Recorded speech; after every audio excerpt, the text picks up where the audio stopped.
ദിവസങ്ങളിലെല്ലാം നമ്മൾ കണ്ടത് സഭയ്ക്കകത്തുണ്ടാകുന്ന ഇൻടോളറൻസസ്, അഭിപ്രായ വ്യത്യാസങ്ങൾ, അതുപോലെ തിന്നുന്നതിനെ കുറിച്ച്, കുടിക്കുന്നതിനെ കുറിച്ച്, മറ്റ് ലോകപരമായ കാര്യങ്ങളെ കുറിച്ചുള്ള തർക്കങ്ങൾ, പാപത്തെ കുറിച്ചുള്ള വളരെ ലൈറ്റ് ആയിട്ടുള്ള സമീപനം, വിവാഹ ജീവിതം, പ്രത്യേകിച്ചും വിവാഹവുമായി ബന്ധപ്പെട്ട ലൈംഗികതയുമായി വളരെ താഴ്ന്ന ഒരു മോറൽ ലെവൽ പുലർത്തുന്ന ഒരു സമൂഹത്തെ കൈകാര്യം ചെയ്യേണ്ടതിന്റെ ആവശ്യം, ഇതെല്ലാമാണ് നമ്മൾ ഈ ദിവസങ്ങളിലെല്ലാം കണ്ടത്. നമ്മൾ ഒരേ സമയത്ത് തന്നെ ഉപദേശവും ധർമ്മോപദേശവും ഇടകലർന്നുള്ള ഒരു ടീച്ചിങ്ങിലൂടെ കടന്നു പോവുകയായിരുന്നു. ഇടയ്ക്കിടയ്ക്കെല്ലാം പൗലോസ് നമ്മൾ ലക്ഷ്യം വെക്കേണ്ട ക്രിസ്തുവിനെ വെളിപ്പെടുത്തുന്നുണ്ട്. നമ്മൾ ഓരോ ദിവസവും നമ്മൾ ലക്ഷ്യം വെക്കേണ്ടത് ക്രിസ്തുവിനെയാണെന്നും അതുകൊണ്ട് പ്രോഫിറ്റബിൾ കാര്യങ്ങളിലേക്ക് നമ്മൾ തിരിയണമെന്നും, ഒരിക്കലും പെർമിഷൻ ഉള്ളതിലേക്ക് നോക്കരുത്. ആർ വി പെർമിറ്റഡ് എന്ന് ചോദിക്കരുത്. Is it profitable to me spiritually എന്ന് മാത്രമേ ചോദിക്കാവൂ. പെർമിറ്റഡ് ആയിട്ടുള്ള പല കാര്യങ്ങളും പലർക്കും ഇടർച്ചയായിരിക്കാം. അതുകൊണ്ട് എല്ലാ പെർമിഷൻസിന്റെയും പുറകെ നമ്മൾ പോകരുത്.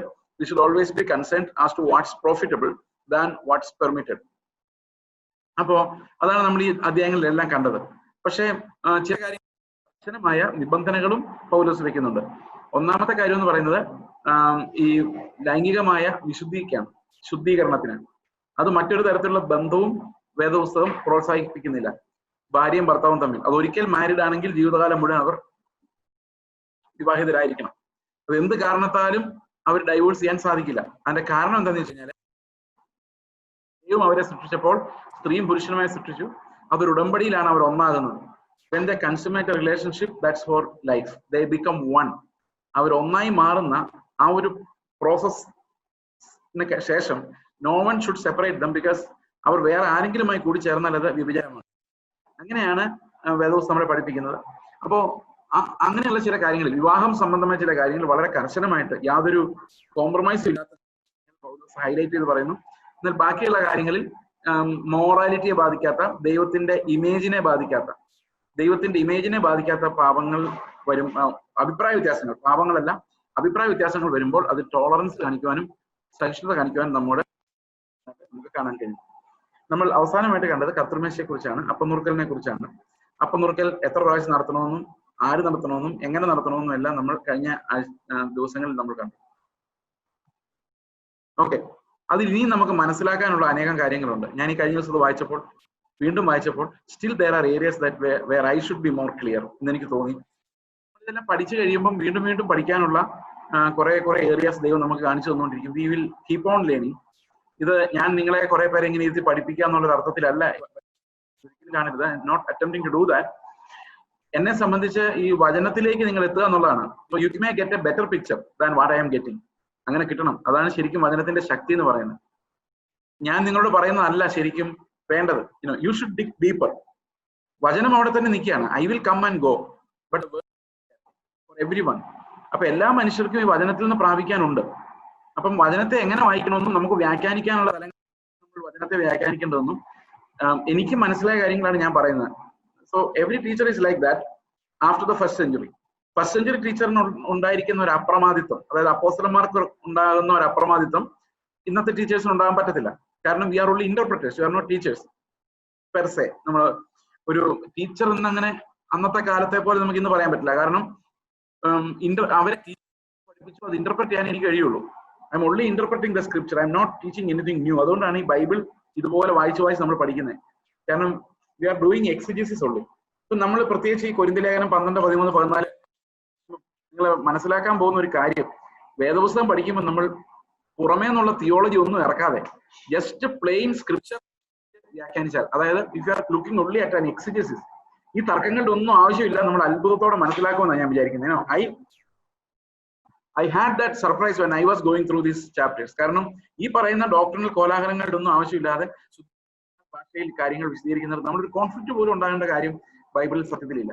But when we are approaching the Bible by inserting different theologies, അപ്പോൾ സംഭവിക്കുന്നത് ആ തിയോളജിക്കുള്ള വാക്യം കണ്ടുപിടിച്ചു, ഈ തിയോളജിക്കുള്ള വാക്യം കണ്ടുപിടിച്ചു, ആർക്കും ഒന്നും മനസ്സിലായില്ല. അത് വേദപുസ്തകം എപ്പോഴും നമ്മളൊരു എക്സ്പോസിറ്ററി പ്രീച്ചിങ്ങിന്റെ തലത്തിൽ നോക്കണം. അതായത് ഓരോ പാസേജിലും, ഓരോ ചാപ്റ്ററിലും, ഓരോ പുസ്തകത്തിലും അപ്പോസ്തലൻ എന്താണോ എഴുതിയിരിക്കുന്നത് അതിന്റെ അർത്ഥത്തിന്റെ എക്സ്പോസിഷൻ, അതായത് വെളിയിൽ കൊണ്ടുവരിക എന്ന് പറയാം. എക്സ്പോസ് ചെയ്യുക എന്ന് പറഞ്ഞാൽ പുറമേ കാണിക്കുക, അകത്ത് എന്താണോ മറിഞ്ഞിരിക്കുന്നത് പുറമേ കാണിക്കുക, അത്രയും മാത്രം ചെയ്യേണ്ട. സോ നമ്മൾ ഈ 12-ാം അധ്യായത്തിലേക്ക് കിടക്കുമ്പോൾ ഇതിന്റെ പ്രധാന വിഷയം എന്ന് പറയുന്നത് ആത്മീകമായ കൃപാവരങ്ങളെ കുറിച്ചാണ്. ഇത് നിന്നുപോയോ ഇപ്പോഴും ഉണ്ടോ എന്നൊക്കെയുള്ള വലിയ ചോദ്യങ്ങൾ ഉണ്ട്. ഇന്ന് കൃപാവരങ്ങൾ ജെനുവിൻ ആണോ, അങ്ങനെയൊക്കെയുള്ള അനേകം ചോദ്യങ്ങളുണ്ട്, നിങ്ങൾ ചോദിക്കാനുണ്ടാവും. പക്ഷേ നിങ്ങളെ ഞാൻ നിരാശപ്പെടുത്തേണ്ടി വരുന്നതിൽ വളരെ വിഷമമുണ്ട്. 12-ാം അധ്യായത്തിൽ ആ ഒരു വിഷയമില്ല. നമ്മൾ ആ വിഷയം കൈകാര്യം ചെയ്യും. അതുകൊണ്ട് ഇന്ന് അങ്ങനെയുള്ള ഞെട്ടിപ്പിക്കുന്ന കാര്യങ്ങളിലേക്കൊന്നും നമ്മൾ പോകുന്നില്ല. We will come to those questions on Wednesday, probably God willing. Otherwise, when God leads. Okay, അടുത്ത ചാപ്റ്ററിലേ അത് സംഭവിക്കുള്ളൂ, അതിന് മുമ്പ് സംഭവിക്കില്ല. ഓൾറൈറ്റ്, ഇനി നമ്മളിവിടെ കാണാൻ പോകുന്നത് ആത്മീക കൃപാവരങ്ങളെ കുറിച്ച് സഹോദരങ്ങൾ മനസ്സിലാക്കിയിരിക്കേണ്ട കാര്യങ്ങൾ എന്തൊക്കെയാണെന്നുള്ളതാണ്. എന്തൊക്കെയാന്ന് നമുക്ക് നോക്കാം. ഇതിനെക്കുറിച്ച് നിങ്ങൾ അറിവില്ലാത്തവരായിരിക്കരുത്. കാരണം എന്തിനാണ് ദൈവം കൃപാവരങ്ങളെ നൽകുന്നത്? പലതരത്തിലുള്ള കൃപാവരങ്ങൾ ദൈവത്തിന്റെ സഭയിൽ ഓപ്പറേറ്റ് ചെയ്യപ്പെടുന്നുണ്ട്. എന്തിനാണ് ദൈവം കൃപകളെ നൽകുന്നത്, കൃപാവരങ്ങളെ നൽകുന്നത്? ഈ കൃപാവരങ്ങൾ എന്തിനു വേണ്ടിയുള്ളതാണ്? എഫേസ്യ ലേഖനം വായിക്കുമ്പോൾ നമ്മൾ കാണുന്ന കൃപാവരങ്ങളുടെ പർപ്പസിനെ കുറിച്ച് അവിടെ എഴുതിയിട്ടുണ്ട്. എന്താണ് ശുശ്രൂഷാവരങ്ങൾ, ദൈവം എന്തിനാണ് തരുന്നത്? റോമാലേഖനം 12-ാം അധ്യായത്തിൽ നമ്മൾ വായിക്കുമ്പോൾ ശുശ്രൂഷാവരങ്ങൾ മാത്രമല്ല, നമ്മുടെ ജീവിതത്തിൽ അനുദിനം നമ്മൾ ദൈവത്തിൽ നിന്ന് എക്സസൈസ് ചെയ്യേണ്ടതായ, പ്രാപിക്കേണ്ടതെന്നുള്ളതല്ല, എക്സസൈസ് ചെയ്യേണ്ടതായ അനേകം കൃപാവരങ്ങൾ എന്തിനു വേണ്ടിയാണ്, അത് ഏത് തലത്തിലേക്കാണ് നമ്മളെ നയിക്കുന്നതെന്ന് റോമർ 12-ാം അധ്യായത്തിൽ കുറെ കൃപാവരങ്ങളുടെ ലിസ്റ്റ് ഉണ്ട്. എന്നാൽ ചില ചർച്ചകൾ ഈ 12-ാം അധ്യായത്തിൽ നമ്മൾ ഇപ്പൊ വായിച്ച 1 കൊരിന്ത്യർ 12-ൽ പറഞ്ഞിരിക്കുന്ന കൃപാവരങ്ങളാണ്. പക്ഷെ ബൈബിൾ നോക്കിയാൽ 20 കൃപാവരങ്ങളെ കുറിച്ചെങ്കിലും, ഒരു 20 കൃപാവരങ്ങളെ കുറിച്ചെങ്കിലും നമ്മൾ പറയുന്നുണ്ട്. അത് എണ്ണി എണ്ണി നമ്മൾ മടുക്കും, അത്രയും കൃപാവരങ്ങളെ കുറിച്ച് ദിവസം പറയുന്നുണ്ട്. ഓക്കെ, അപ്പോ 12-ാം അധ്യായത്തിൽ പറയാണ് ഈ കൃപാവരങ്ങൾ തന്നിരിക്കുന്നത്, എന്താണ് ഇതിന്റെ ഉപയോഗം, എങ്ങനെയാണ് ഇത് പ്രയോഗിക്കേണ്ടത് എന്നുള്ള കാര്യത്തെക്കുറിച്ച് നിങ്ങൾ അറിവില്ലാത്തവരായിരിക്കരുത് എന്ന് ഞാൻ ആഗ്രഹിക്കുന്നു. എഫേസ്യർ 4-ാം അധ്യായത്തിൽ പറയുമ്പോൾ ചില പ്രത്യേക പർപ്പസോടെ വെളിപ്പെടുത്തിയിട്ടുണ്ട്. എഫേസ്യർ 4-ാം അധ്യായത്തിന്റെ 11-ാം വാക്യം മുതൽ ഞാൻ വായിക്കാം. എഫേസ്യർ 4:11 മുതൽ അവിടെ പറയുന്നത്, അവൻ ചിലരെ അപ്പോസ്തലന്മാരായും ചിലരെ പ്രവാചകന്മാരായും ചിലരെ സുവിശേഷകന്മാരായും ചിലരെ ഇടയന്മാരെ നിയമിച്ചിരിക്കുന്നു. അപ്പൊ ഇവിടെ നമ്മൾ കാണുന്നത് ഈ കൃപാവരങ്ങൾ ദൈവം പലർക്കും നൽകിയിരിക്കുന്ന, സഭയിൽ നൽകിയിരിക്കുന്നതെല്ലാം ശുശ്രൂഷാവരങ്ങളെ കുറിച്ചാണ് ഇവിടെ പറയുന്നത്. അത് എന്തിനു വേണ്ടിയാണ്? 12-ാം വാക്യം, അത് നാം എല്ലാവരും വിശ്വാസത്തിലും ദൈവത്തിനെ കുറിച്ചുള്ള പരിജ്ഞാനത്തിലുമുള്ള ഐക്യതയും തികഞ്ഞ പുരുഷത്വവും ക്രിസ്തുവിന്റെ സമ്പൂർണ്ണതയായ പ്രാപിക്കുവോളം വിശുദ്ധന്മാരുടെ യഥാസ്ഥാനത്വത്തിനായുള്ള ശുശ്രൂഷയുടെ വേലയ്ക്കും ക്രിസ്തുവിന്റെ ശരീരത്തിന്റെ ആത്മീക വർധനയ്ക്കുമാകുന്നു. ഓക്കെ, അപ്പോൾ എന്തിനാണ് കൃപാവരങ്ങൾ? അടുത്ത വാക്യം, അങ്ങനെ നാം ഇനി മനുഷ്യരുടെ ചതിയാലും ഉപായത്താലും തെറ്റിച്ചു കളയുന്ന തന്ത്രങ്ങളിൽ കുടുങ്ങിപ്പോകാതിരിക്കുവാൻ തക്കവണ്ണം ഉപദേശത്തിന്റെ ഓരോ കാറ്റിനാൽ അലഞ്ഞുഴലുന്ന സ്നേഹത്തിൽ സത്യം സംസാരിച്ചുകൊണ്ട് ക്രിസ്തു എന്ന തലയോളം സകലത്തിലും വളരുവാൻ ഇടയാകും. അപ്പൊ ശരിക്കും കൃപാവരങ്ങൾ എന്തിനു വേണ്ടിയാ?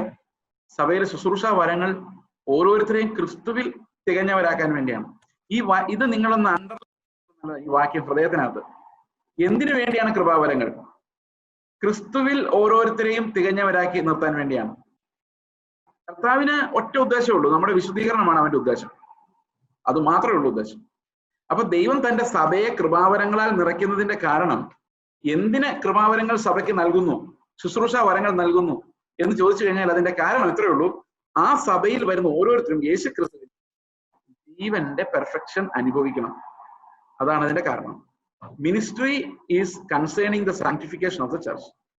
That's it's purpose. അതിനുവേണ്ടിയാണ് ദൈവം നൽകുന്നത്. നമ്മൾ ഇന്ന് നമ്മുടെ ചുറ്റും നടക്കുന്ന കൃപാവരങ്ങൾ എന്ന് പറയുന്ന ആ അനുഭവങ്ങൾ ഏറ്റവും വലിയ പ്രോബ്ലം ഇത് ക്രിസ്തുവിന്റെ ആത്മീക വർധനയ്ക്കെന്നുള്ളതിനേക്കാളും ഇത് കിട്ടുന്നവന്റെ ഭൗതികമായ വർധനവിനാണ് പ്രയോജനപ്പെടുന്നത് എന്നുള്ളതാണ്. നിങ്ങൾ ശ്രദ്ധിച്ചിട്ടുണ്ടോ?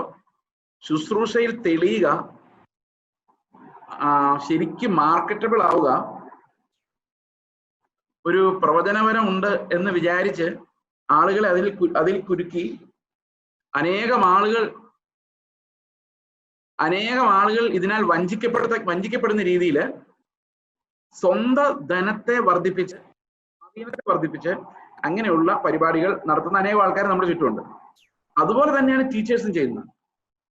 ഈ ടീച്ചേഴ്സിന്റെ കാര്യം ഞാൻ എടുത്തു പറയാനുള്ള കാരണം, ഇന്നത്തെ കാലത്ത് ഓരോ ടീച്ചർമാർ ശ്രമിക്കുന്ന അവർക്കൊരു അനുയായി വൃന്ദത്തെ ഉണ്ടാക്കാനാണ്. I am very much concerned about that trend. When you become a follower of a particular teacher, you are getting into trouble. You are getting into a prison. ഒരു ജയിലിലേക്ക് നിങ്ങൾ പ്രവേശിക്കുകയാണ്. And he will become the jail keeper. കാരണം അങ്ങനെയുള്ള അയലൻഡുകളിലല്ല ശുശ്രൂഷകൾ നടത്തപ്പെടേണ്ടത്. അനേകർ ചേർന്ന് ശുശ്രൂഷകൾ നിർവഹിക്കുന്ന, അനേക തലങ്ങളിലുള്ള ശുശ്രൂഷകൾ അനുഭവിക്കുന്ന ഒരു പ്രതലം നമുക്ക് എല്ലാവർക്കും ഉണ്ടാകണം. അതുകൊണ്ടാണ് ശുശ്രൂഷ നടക്കണം എന്ന് ഞാൻ വിശ്വസിക്കുന്നത്. Any ministry shall be in the church, shall promote the local church. Any ministry shall promote the local church. ആ ലോക്കൽ ചർച്ചിനെ പ്രൊമോട്ട് ചെയ്യാത്ത മിനിസ്ട്രി ഉണ്ടാകരുത്. കാരണം and minister also should be a member of a local church. He should be disciplined. അദ്ദേഹം എന്തെങ്കിലും കുഴപ്പം കാണിക്കുന്നുണ്ടെങ്കിൽ ചോദിക്കാനും പറയാൻ ആൾ വേണം. അപ്പോൾ എല്ലാ ശുശ്രൂഷകളും ആളുകൾ നിൽക്കുന്ന ഐലൻഡുകളായി മാറുന്ന ഒരു പ്രതിഭാസം ഇന്നുണ്ട്. ഇപ്പം ആളുകൾ പറയാണ് ആ ടീച്ചറുടെ പ്രസംഗമാണ് എനിക്കിഷ്ടം. Very good. പക്ഷെ അതിനേക്കാളും നല്ലത് നാളെ ദൈവം എഴുന്നേൽപ്പിക്കില്ലേ? ഒരുപക്ഷെ നിങ്ങളെ തന്നെ. So that's why every teacher shall push people to the scripture, because the real teaching is done by the apostles and prophets. പ്രവാചകന്മാരിൽ ക്രിസ്തു വെളിപ്പെടുത്തുന്ന അനേകം വാക്യങ്ങൾ അവിടെയുണ്ട്. നമുക്ക് മനസ്സിലാകാത്ത ഒരു കാര്യവും ബൈബിളിലില്ല. We don't need a new teacher to teach you anything. If you turn to the scripture and follow the scripture, നിങ്ങൾ വചനത്തിലേക്ക് തിരിച്ചു ചെന്ന് വചനം വായിക്കേണ്ടത് പോലെ വായിക്കാൻ. അതുകൊണ്ടാണ് എല്ലാ സമയത്തും പ്രിയ സഹോദരങ്ങളെ ആവർത്തിക്കുന്നത്, ഗെറ്റ് ടു യുവർ ബൈബിൾസ്. ഈ കൊരിന്ത്യർ ലേഖനത്തെക്കാൾ 10,000 ഇരട്ടി പവർഫുൾ ആയിരിക്കും നിങ്ങൾ ഇത് കഴിഞ്ഞിട്ട് അധ്യായം വീട്ടിൽ പോയി വായിക്കും. Because the word of God speaks much more beautifully than ഒരു മർത്യനായ പറയുന്നതിനേക്കാൾ എത്രയോ സുന്ദരമായി ദൈവത്തിന്റെ ആത്മാവ് നിങ്ങളോട് സംസാരിക്കാൻ പറ്റും. പക്ഷേ അത് എങ്ങനെ വായിക്കണം, എങ്ങനെ പഠിക്കണം, എന്താണ് അതിന്റെ ലിറ്ററൽ വ്യാഖ്യാനം എന്ന് പറയാൻ മാത്രമേ എനിക്ക് അധികാരമുള്ളൂ. So in that sense, don't think that I am a teacher who is going to teach you everything. Okay, ഒത്തിരി കാര്യങ്ങളും എനിക്കും അറിയത്തില്ല. ഞാൻ കഴിഞ്ഞ പ്രാവശ്യം പല ചോദ്യങ്ങൾക്ക് ഉത്തരം പറഞ്ഞപ്പോൾ എനിക്ക് മനസ്സിലായത് how limited and inadequate I am. Okay, but let us learn together. മനസ്സിലാക്കുക അങ്ങനെയാണ്. If someone can get a better picture of what is written there, we will listen to it properly, definitely. കാരണം അങ്ങനെയാണ് ഇത് പഠിക്കേണ്ടത്. എല്ലാവരും ദൈവത്തിന്റെ മക്കളാണ്. Okay, എങ്കിലും ശുശ്രൂഷ വരങ്ങൾ ഇല്ല എന്ന് നമുക്ക് പറയാൻ കഴിയുകയില്ല.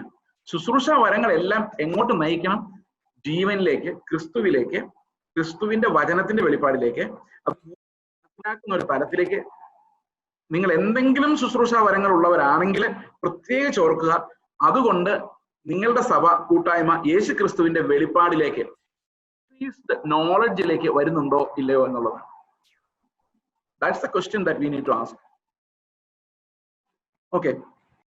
അപ്പോൾ എഫേസ്യ ലേഖനത്തിൽ പറയുന്നത് നമ്മൾ ആ കൃപാവരങ്ങളുടെ പർപ്പസ് എന്തിനു വേണ്ടി നൽകുന്നു എന്നുള്ളത്, അത് സഭയാം ശരീരത്തിന്റെ ആത്മീക വർധനയ്ക്കാണ്. സഭ എന്ന യേശു ക്രിസ്തുവിന്റെ ശരീരത്തിൽ അത് എങ്ങനെയാണ് ആത്മീക വർധന ഉണ്ടാകുന്നതെന്ന് ആ എഫേസ്യ ലേഖനത്തിൽ തന്നെ കുറച്ചുകൂടെ കുറച്ചുകൂടെ നേരത്തെ പറയുന്നുണ്ട്. നമുക്ക് ആ വാക്യം കൊണ്ടൊന്ന് വായിക്കാം. എഫേസ്യ ലേഖനം 4-ാം അധ്യായത്തിന്റെ 4-ാം വാക്യം നമ്മൾ വായിക്കുമ്പോൾ 4 മുതൽ പറയുന്ന, നിങ്ങളെ വിളിച്ചപ്പോൾ ഏക പ്രത്യാശയ്ക്ക് വിളിച്ചു. ശരീരം ഒന്ന്, ആത്മാവ് ഒന്ന്, കർത്താവ് ഒരുവൻ, വിശ്വാസം ഒന്ന്, സ്നാനം ഒന്ന്, എല്ലാവർക്കും മീതെ ഉള്ളവൻ, എല്ലാവരും കൂടി വ്യാപരിക്കുന്ന, എല്ലാവരും ഇരിക്കുന്നവൻ, എല്ലാവരും. എന്നാൽ നമ്മിൽ ഓരോരുത്തന് ക്രിസ്തുവിന്റെ ദാനത്തിന്റെ അളവിനൊത്തവണ്ണം കൃപ ലഭിച്ചിരിക്കുന്നു. അപ്പൊ അവിടെ പറഞ്ഞിരിക്കുന്ന വിശ്വാസം ഒന്നെന്നാണ്. എന്നാൽ 14-ാം വാക്യത്തിൽ പറയുന്നത്, 12-ാം വാക്യത്തിൽ പറയുന്നത്, അത് നാം എല്ലാവരും വിശ്വാസത്തിനും ദൈവത്തിനെ കുറിച്ചുള്ള പരിജ്ഞാനത്തിനുമുള്ള ഐക്യതയും. അപ്പൊ വിശ്വാസം പറഞ്ഞിട്ടുണ്ട്, പക്ഷെ ഇവിടെ പറയാണ് ഈ ഐക്യത പ്രാപിക്കണമെന്ന്. അപ്പൊ നമുക്കെല്ലാം ടെക്നിക്കലി നോക്കി ഒരൊറ്റ ഫെയ്ത്തേ ഉള്ളൂ. എന്താ ഫെയ്ത്ത്? ക്രിസ്തു മരിച്ചു, ഞാൻ മരിച്ചു, അവൻ പുനരുത്ഥാനം ചെയ്തുകൊണ്ട് ഞാൻ ഉയർത്തെഴുന്നേൽക്കും, ഞാൻ അവന്റെ മഹത്വത്തെ പ്രാപിക്കും. He died in my place and he is living in my place. അത്രയേ ഉള്ളൂ. ഫെയ്ത്ത് എന്ന് പറയുന്നത് it's no longer I but Christ. അതാണ് ഫെയ്ത്തിന്റെ. അതിന് എങ്ങനെ വേണമെങ്കിലും നമുക്ക് എക്സ്പാൻഡ് ചെയ്യാം. പക്ഷെ വാട്ട് ഈസ് ഫെയ്ത്ത് എന്ന് ചോദിച്ചു കഴിഞ്ഞാൽ, ഞാൻ അവനോട് ക്രൂശിക്കപ്പെട്ടിരിക്കുന്ന ജീവിക്കുന്ന ഞാനല്ല ക്രിസ്തു. അതാണ് ഫെയ്ത്ത്. അവൻ മരിച്ചപ്പോൾ ഞാനും മരിച്ചു, ജീവിക്കുന്ന ഞാനല്ല ക്രിസ്തു. That's faith. ഓക്കെ. അപ്പോൾ ഈ വിശ്വാസം നമുക്ക് എല്ലാവർക്കും ഒന്ന് തന്നെയാണ്. പക്ഷെ അതിന്റെ മെഷറിൽ വ്യത്യാസമുണ്ട്. അളവിൽ വ്യത്യാസമുണ്ട്. ആ അളവ് ഒന്നാണ് ശുശ്രൂഷ. ഒരേ പ്രത്യാശയുള്ളവരായി ഒരു സഭ മാറണം, ഒരേ വിശ്വാസമുള്ളവരായി മാറണം. അതാണ് ഐഡിയൽ ആയിട്ടുള്ള ലക്ഷ്യം, ദൈവത്തിന്റെ ലക്ഷ്യം. പക്ഷെ നമ്മൾ എപ്പോൾ നോക്കുമ്പോഴും ഫംഗ്ഷണലി നോക്കി കഴിയുമ്പോൾ ഇതിന്റെ എല്ലാം മെഷർ വ്യത്യാസപ്പെടുത്തി കിടക്കുന്നതായിട്ട് കാണാം. സഭയിൽ ക്രിസ്തുവിന്റെ ശരീരം പോലെ എല്ലാത്തിലും തികഞ്ഞാക്കി യേശു ക്രിസ്തുവിന്റെ പെർഫെക്ഷൻ ഓരോ അവയവങ്ങളിൽ രീതിയിലാണ് ആത്മാവിന്റെ പ്രവർത്തനങ്ങൾ സഭയിൽ നടക്കുന്നത്. ആ ശുശ്രൂഷയുടെ ഭാഗമായിട്ടാണ് സഭയിലെ കൃപാവരങ്ങൾ. ഓക്കെ. ഇനി നമ്മൾ കൊരിന്ത്യർ ലേഖനത്തിലേക്ക് മടങ്ങി വരുമ്പോൾ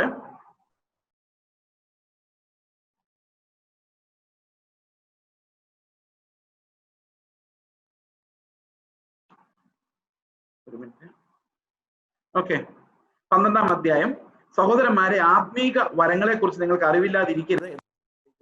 നിങ്ങൾ ജാതികളായിരുന്നപ്പോൾ നിങ്ങളെ നടത്തിയതുപോലെ ഊമ വിഗ്രഹങ്ങളുടെ അടുത്ത് പോവുക പതിവായിരുന്നു എന്ന് നിങ്ങൾ അറിയുന്നുവല്ലോ. ദൈവാത്മാവിൽ സംസാരിക്കുന്നവൻ ആരും യേശു ശപിക്കപ്പെട്ടവനെന്ന് പറയുകയില്ല, പരിശുദ്ധാത്മാവിലല്ലാതെ യേശു കർത്താവ് എന്ന് കഴിയുകയില്ല എന്ന് ഞാൻ നിങ്ങളെ ഗ്രഹിപ്പിക്കുന്നു.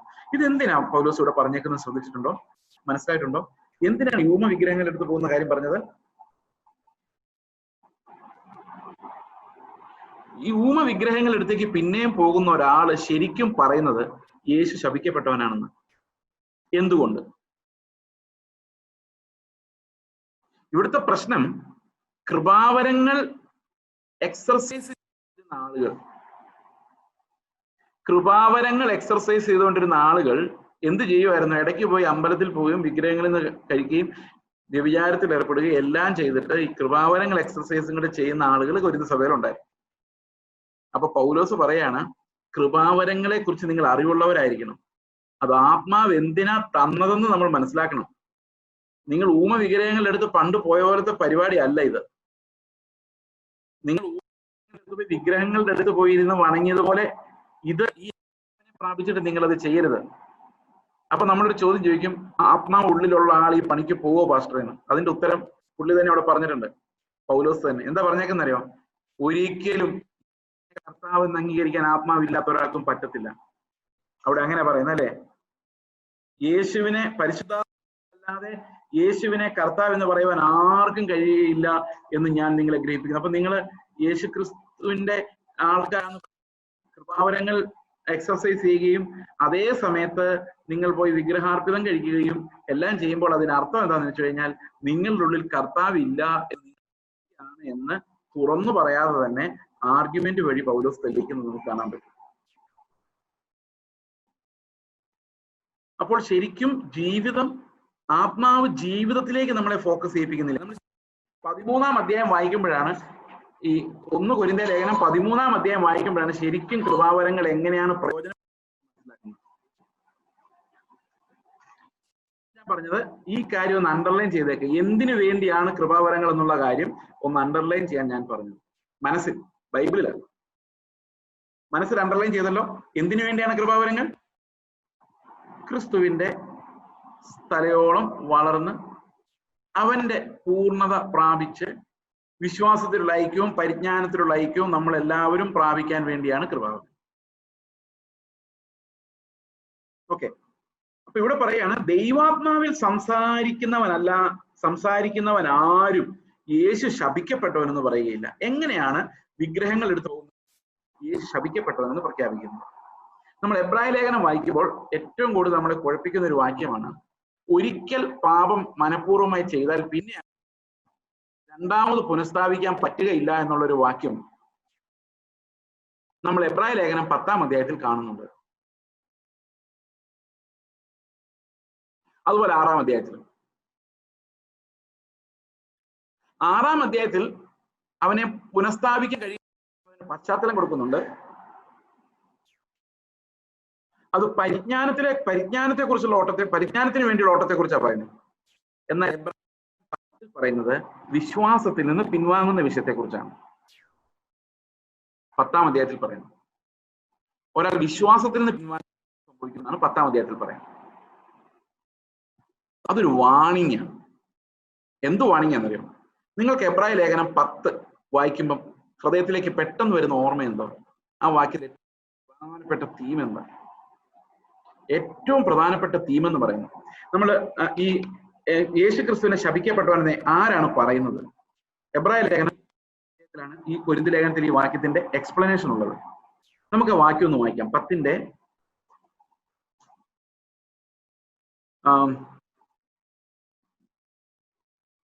28 ഞാൻ വായിക്കാം.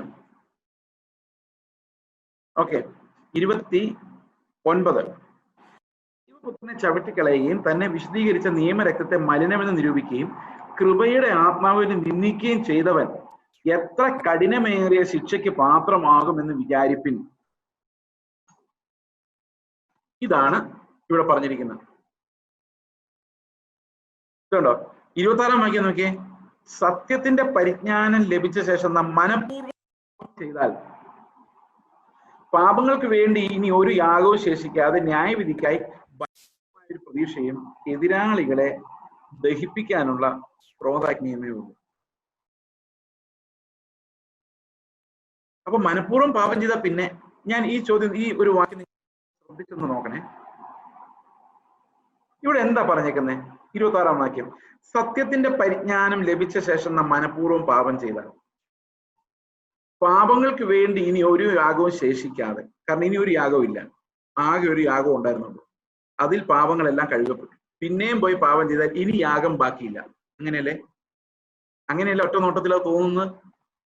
ഓക്കെ, ഇനി ഒരു യാഗവും ശേഷിക്കാതെ ന്യായവിധിക്കായി ഭയങ്കരമായ ഒരു പ്രതീക്ഷയും എതിരാളിപ്പിക്കാനുള്ള ക്രോധാഗ്നിയുമേ ഉള്ളൂ. അപ്പൊ മനഃപൂർവ്വം പാപം ചെയ്താൽ പിന്നെ തിരിച്ചു വരാൻ പറ്റത്തില്ല എന്നല്ലേ ആ വാക്യം നമ്മൾ വായിക്കുമ്പോൾ തോന്നുന്നത്. 29-ാം വാക്യം, ദൈവപുത്രനെ ചവിട്ടിക്കളയുകയും തന്നെ വിശുദ്ധീകരിച്ച് നിയമരക്തത്തെ മലിനമെന്ന് നിരൂപിക്കുകയും കൃപയുടെ ആത്മാവിനെ നിന്ദിക്കുകയും ചെയ്തവൻ എത്ര കഠിനമേറിയ ശിക്ഷാവിധിക്ക് പാത്രമാകുമെന്ന് വിചാരിപ്പിൻ. പ്രതികാരം എനിക്കുള്ളത്, ഞാൻ പകരം വീട്ടുമെന്നും കർത്താവ് തന്റെ ജനത്തെ ന്യായം വിധിക്കുമെന്ന് അരുളി ചെയ്തവനെ നാം അറിയുന്നവരോ ദൈവത്തിന്റെ കയ്യിൽ അകപ്പെടുന്നത് എത്ര ഭയങ്കരം. അപ്പൊ ഏത് പാപത്തെ കുറിച്ചാണ്? 29-ാം വാക്യം, ദൈവപുത്രനെ ചവിട്ടിക്കളയുകയും തന്നെ വിശുദ്ധീകരിച്ച് നിയമരക്തത്തെ മലിനമെന്ന് നിരൂപിക്കുകയും കൃപയുടെ ആത്മാവിനെ നിന്ദിക്കുകയും. ഇതെങ്ങനെയാണ്? ആരാണ് ഈ കൃപയുടെ ആത്മാവിനെ നിന്ദിക്കുന്നത്? എന്താണ്? What is that sin?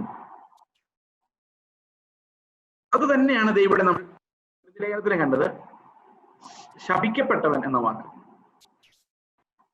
യേശു ക്രിസ്തുവിനെ ശാപഗ്രസ്തൻ എന്ന് വിളിക്കുന്നതിന് തുല്യമാണ് when you go and bow down before idols. അപ്പൊ ഏത് പാപത്തെ കുറിച്ചാണ് ഇവിടെ പറയുന്നത്? എബ്രായ ലേഖനം 10-ാം അധ്യായത്തിൽ പറയുന്നത്.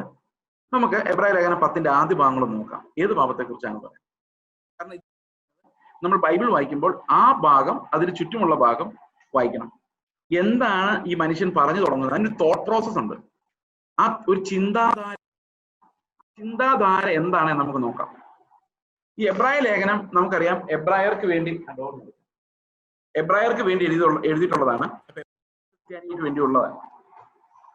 അപ്പൊ യഹൂദ മതസ്ഥരായ അനേകം ആൾക്കാരെ സമയത്ത് അവർക്ക് വേണ്ടി കൂടി എഴുതിയതാണ് ഈ എബ്രായ ലേഖനം. അപ്പൊ അന്നത്തെ ഒരു പശ്ചാത്തലം അനേകം ആളുകൾ ഈ ക്രിസ്തുവിന്റെ ഉപദേശം വിട്ട് പേടിച്ചിട്ട്, പെർസിക്യൂഷന്റെ ഫലമായിട്ട്, പ്രലോഭനത്തിന്റെയും പെർസിക്യൂഷന്റെയും ഫലമായിട്ട് ചില ആളുകൾ ഈ വിശ്വാസ യാത്രയെ വിട്ട് തിരിച്ച് യഹൂദമാർഗത്തിലുള്ളൊരവസ്ഥയുണ്ട്, ഭയപ്പെട്ടിട്ട്. അപ്പോൾ അവർക്ക് എഴുതുന്ന ഈ കത്തിലെ പ്രധാന പരാമർശങ്ങൾ എന്തൊക്കെയാന്ന് നോക്കി. അവരെങ്ങോട്ട് പോകുന്നത്? ന്യായപ്രമാണത്തിലേക്കാണ് പോകുന്നത്. ന്യായപ്രമാണം വരുവാനുള്ള നന്മകളുടെ നിഴലല്ലാതെ കാര്യങ്ങളുടെ സാക്ഷാൽ സ്വരൂപമല്ലായക കൊണ്ട് ആണ്ടുതോറും ഇടവിടാതെ കഴിച്ചു വരുന്ന അതേ യാഗങ്ങളാൽ അടുത്തു വരുന്നവർക്ക് സൽഗുണപൂർത്തി വരുത്തുവാൻ ഒരു നാളും കഴിയുന്നതല്ല. അതിനർത്ഥം ഇതിന് മുൻപ് അർപ്പിച്ചിരുന്ന ആവർത്തിക്കുന്ന യാഗങ്ങൾക്ക് എന്ത് ചെയ്യാൻ പറ്റില്ല? പരിഹരിക്കാൻ ഒരു നാളും സാധിക്കില്ല. സൽഗുണപൂർത്തി വരുത്താനും കഴിയില്ല. ഈ രണ്ട് വാക്കുകൾ നമ്മൾ ശ്രദ്ധിക്കണം. താഴോട്ട് വരുമ്പോൾ പാപത്തിന്റെ കാര്യം പറയുന്നുണ്ട്. മുകളിലത്തെ ആദ്യത്തെ വാക്യത്തിൽ എഴുതിയിരിക്കുന്നത് സൽഗുണപൂർത്തി വരുത്തുക. അപ്പൊ കൊണ്ടുള്ള ഉദ്ദേശം എന്താ? യാഗം കൊണ്ടുള്ള ഉദ്ദേശം എന്താണ്? ഒന്ന് പാപങ്ങളെ പരിഹരിക്കുക, മറ്റൊന്ന് സൽഗുണപൂർത്തി വരുത്തുക. ഒന്നാം ന്യായപ്രമാണം വരുവാനുള്ള നന്മകളുടെ നിഴലല്ലാതെ കാര്യങ്ങളുടെ സാക്ഷാൽ സ്വരൂപമല്ലായക കൊണ്ട് ആണ്ടുതോറും ഇടവിടാതെ കഴിച്ചു വരുന്ന അതേ യാഗങ്ങളാൽ അടുത്തു വരുന്നവർക്ക് സൽഗുണപൂർത്തി വരുത്തുവാൻ ഒരു നാളും കഴിവുള്ളതല്ല. അതായത് സൽഗുണങ്ങളുടെ പെർഫെക്ഷൻ. അപ്പൊ യാഗത്തിന് എങ്ങനെ ഒരു ഉദ്ദേശം കൂടെ വരുന്നു? പാപങ്ങളെ പരിഹരിക്കുക മാത്രമല്ല, നല്ല ഗുണങ്ങളാൽ മനുഷ്യരെ സമ്പന്നരാക്കുക എന്നൊരു ഐഡിയ കൂടി ഉണ്ടായിരുന്നു. എന്നാൽ ആ സൽഗുണ പൂർത്തി ഒരിക്കലും ഉണ്ടാകുന്നില്ല. അതുകൊണ്ട് എന്ത് സംഭവിക്കുന്നു? വീണ്ടും വീണ്ടും പാപബോധം ഉണ്ടാകും. അപ്പൊ സൽഗുണം സംഭവിച്ചു കഴിഞ്ഞാൽ പിന്നെ പാപബോധം ഉണ്ടാവില്ല. പക്ഷെ ഇവിടുത്തെ പ്രശ്നം എന്താണെന്ന് വെച്ച് കഴിഞ്ഞാൽ സൽഗുണ പൂർത്തി സംഭവിക്കുന്നില്ല. അതുകൊണ്ട് വീണ്ടും വീണ്ടും പാപബോധം ഉണ്ടാകുന്നു. അടുത്ത വാക്യം, അല്ലെങ്കിൽ ഒരിക്കൽ ശുദ്ധി വന്നതിന് ശേഷം പാപങ്ങളെ കുറിച്ചുള്ള മനോബോധം പിന്നെ ഇല്ലായതുകൊണ്ട് യാഗം കഴിക്കുന്ന നിന്നു പോകുമായിരുന്നു. അത് തീർന്നായിരുന്നെങ്കിൽ, സൽഗുണപൂർത്തി വന്നായിരുന്നെങ്കിൽ, ഒരു യാഗം കൊണ്ട് സൽഗുണപൂർത്തി വരികയാണെങ്കിൽ, ഒരു യാഗം കൊണ്ട് സൽഗുണപൂർത്തി വരികയാണെങ്കിൽ പിന്നെ രണ്ടാമത് യാഗം കഴിക്കേണ്ട കാര്യമില്ലല്ലോ. രണ്ടാമത് യാഗം കഴിക്കേണ്ട കാര്യമില്ല. ഇനി നമ്മൾ ഇതിന്റെ ഉത്തരം ഇവിടെ കിടക്കുന്നത്, അതങ്ങനെ ഡിസ്കസ് ചെയ്ത് വന്നിട്ട് താഴോട്ട് വരുമ്പോൾ 10-ാം വാക്യം പറയുകയാണ്, ആ ഇഷ്ടത്താൽ നാം യേശുക്രിസ്തു ഒരിക്കലായി കഴിച്ച ശരീരയാഗത്താൽ വിശദീകരിക്കപ്പെട്ടു. Once Christ was offered just once. ഒരിക്കലായി കഴിച്ച ശരീരയാഗത്താൽ വിശദീകരിക്കപ്പെട്ടിരിക്കുന്നു. അടുത്ത വാക്യം പറയാണ്, ഏത് പുരോഹിതനും ദിവസേന പാപങ്ങളെ പരിഹരിപ്പാൻ ഒരു നാളും കഴിയാത്ത അതേ യാഗങ്ങളെ കൂടെ കഴിച്ചുകൊണ്ട് നിൽക്കുന്നു. അപ്പൊ വീണ്ടും വീണ്ടും ആവർത്തിക്കുന്ന യാഗങ്ങളുടെ പ്രത്യേകത, അത് കുർബാനയായാലും പൂജയായാലും കർമ്മങ്ങളായാലും, അത് വീണ്ടും വീണ്ടും ആവർത്തിക്കപ്പെടുന്നുണ്ടെങ്കിൽ അതിന്റെ അർത്ഥം പാപങ്ങൾക്ക് ശുദ്ധീകരണമോ സൽഗുണപൂർത്തിയോ യാഗങ്ങൾക്ക് കഴിഞ്ഞിട്ടില്ല എന്നുള്ളതാണ്. യാഗത്തിന് അത് കഴിഞ്ഞിരുന്നുവെങ്കിൽ പിന്നീട് അത് ചെയ്യേണ്ട ഉണ്ടാകുമായിരുന്നില്ല. മനസ്സിലാവുന്നുണ്ടോ ആർഗ്യുമെന്റ്? പൗലോസിന്റെ ആർഗ്യുമെന്റ് മനസ്സിലാവുന്നുണ്ടോ? പിന്നീട് ആ ഒരു പ്രശ്നം, പ്രതിസന്ധി ഉണ്ടാകുമായിരുന്നില്ല. അതായത്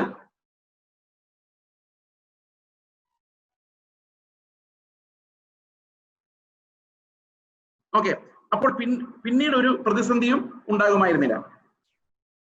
ഒരു രണ്ടാമതൊരു യാഗം കഴിക്കേണ്ടതായി വരുമായിരുന്നില്ല. ഇവിടെ പുരോഹിതന്മാർ എന്ത് ചെയ്യും? വീണ്ടും വീണ്ടും അതേ യാഗങ്ങളെ കഴിച്ചുകൊണ്ടിരിക്കുകയാണ്. ഏത് പുരോഹിതനും ദിവസേന ശുശ്രൂഷയും പാപങ്ങളെ പരിഹരിപ്പാൻ ഒരു നാളും കഴിയാത്ത അതേ യാഗങ്ങളെ കൂടെ കൂടെ കഴിച്ചുകൊണ്ട് നിൽക്കുന്നു. ഏത് പാപങ്ങൾക്ക് വേണ്ടി ഏകയാഗം കഴിച്ചിട്ട്. അപ്പൊ അതിനകത്ത് എന്തെല്ലാം കഴിഞ്ഞു കാണും? യേശുക്രിസ്തുവിന്റെ യാഗത്തിലൂടെ നമുക്ക് എന്തെല്ലാം ലഭിച്ചു കാണും? എന്തെല്ലാം ലഭിച്ചു കാണും? മാത്രമല്ല, എന്തും കൂടെ സംഭവിക്കണം, സൽഗുണപൂർത്തിയും സംഭവിക്കണം, അല്ലെ? അങ്ങനെയാണല്ലേ നടക്കുള്ളൂ. 14-ാം വാക്യം വായിച്ചേക്ക്. ഏകയാഗത്താൽ അവൻ സദാകാല സൽഗുണപൂർത്തി വരുത്തിയിരിക്കുന്നു. പാപങ്ങളെ പരിഹരിച്ചിരിക്കുന്നു, സൽഗുണപൂർത്തി വരുത്തിയിരിക്കുന്നു. So no sacrifice need to be repeated. Once done, finished.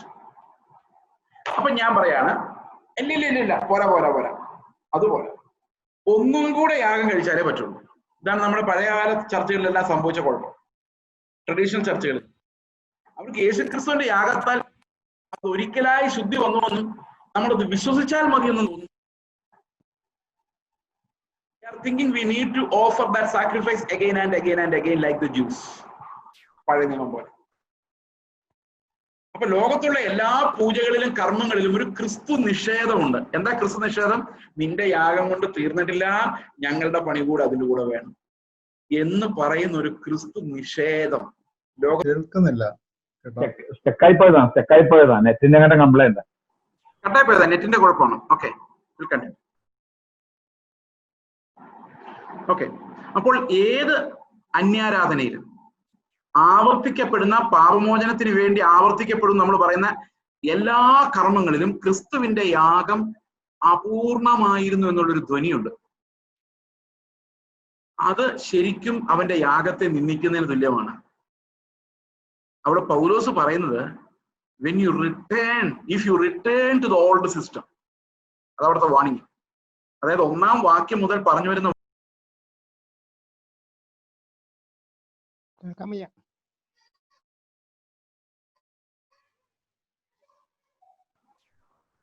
ഇന്ന് ഇന്റർനെറ്റ് വളരെ മോശമാണ്, അതുകൊണ്ട് കേൾക്കാം എല്ലാവർക്കും? കേൾക്കാം. ഓക്കെ. ആവർത്തിക്കപ്പെടുന്ന ഏത് സിസ്റ്റത്തിലേക്ക് നമ്മൾ തിരിയുമ്പോഴും we are denying the eternal sacrifice of Christ. അവിടെ പറയാണ്, നിങ്ങൾ തിരിച്ച് അങ്ങോട്ട് ചെന്നാൽ വാട്ട് ഡു യു തിങ്ക്, അവിടെ എന്തുണ്ടെന്നാണ് നിങ്ങൾ വിചാരിക്കുന്നത്? അവിടെ പാപങ്ങളെ പരിഹരിക്കാനുള്ള എന്തെങ്കിലും യാഗമുണ്ടോ? അവിടെ അവശേഷിക്കുന്നത് തീ മാത്രമാണ്, തീ മാത്രം. അത് ആർക്ക് കൊടുക്കുന്ന warning? If you are returning to a system that's a failure, ആ ഫെയിലിയറിലേക്ക് നിങ്ങൾ മടങ്ങിയാൽ നിങ്ങൾക്ക് യാതൊരുവിധ പ്രതീക്ഷയും വേണ്ട എന്ന് പറയാനുള്ള കാരണം, അവർ ഏത് സിസ്റ്റത്തെയാണോ സ്വീകരിക്കുന്നത് ആ സിസ്റ്റം ഒരു പാപത്തിന് പരിഹാരമോ സൽഗുണപൂർത്തിയോ വരുത്തുന്നില്ല. അതുകൊണ്ട് അവർ എന്ത് പ്രതീക്ഷിച്ചാൽ മതി? സ്വാഭാവികമായിട്ടും എന്ത് പ്രതീക്ഷിച്ചാൽ മതി? ഇനി എതിരാളികളെ ദഹിപ്പിക്കാനുള്ള ആജ്ഞയെ മാത്രം പ്രതീക്ഷിച്ചാൽ മതി. കാരണം അതിനർത്ഥം എന്താണെന്ന് വെച്ച് കഴിഞ്ഞാൽ, except in Christ there is no salvation in any other. വേറൊരു സിസ്റ്റത്തിലോ മാനുഷികമായ ഒരു വ്യവസ്ഥയിലോ ഒരു മതത്തിലോ ഒരു കർമ്മത്തിലോ ഒന്നിലും രക്ഷയില്ല. അങ്ങോട്ട് നിങ്ങൾ തിരിയണമെന്ന് തോന്നുവാണെങ്കിൽ that means you have elected death over what? Christ. ക്രിസ്തുവിന് മുകളിൽ നിങ്ങൾ അവന്റെ രക്തം വെറുതെ ആയി പോയി. എന്റെ അധ്വാനമാണ് എന്നെ രക്ഷിക്കുന്നത്. That's an offence to the Lord. എന്റെ യാഗങ്ങളാണ് എന്നെ രക്ഷിക്കാൻ പോകുന്നത്, അല്ലെ കുർബാനകളാണ്. ഒഫൻസ്. ദൈവത്തെ ക്രിസ്തുവിനെ നിന്ദിക്കുന്നതിനും ചവിട്ടിക്കളയുന്നതിനും അവന്റെ രക്തത്തെ അപമാനിക്കുന്നതിനും തുല്യമാണ് ആ പാപം എന്നാണ് പറയുന്നത്. Warning is don't turn back to your old system. അതാണ് വാണിംഗ്, അതാണ് മുന്നറിയിപ്പ്. ആ മുന്നറിയിപ്പിനെ കുറിച്ചാണ് ഇവിടെ കൊരിന്ത്യർ ലേഖനത്തിൽ പറയുന്നത്.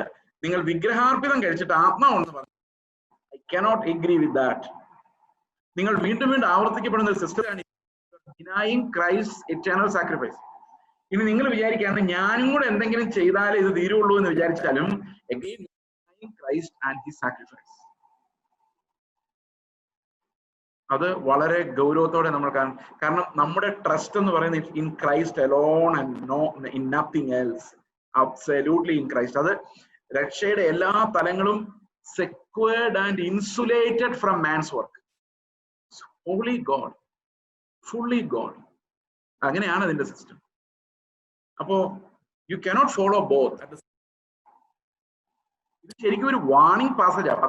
എബ്രായ ലേഖനത്തിലെ വാണിംഗ്സ് ഒക്കെ ശരിക്കും ഭയപ്പെടുത്തുന്ന വാണിംഗ്സ് ആണ്. അത് നിത്യരക്ഷയെ സംബന്ധിക്കുന്ന ഒരു കാര്യമേ അല്ല.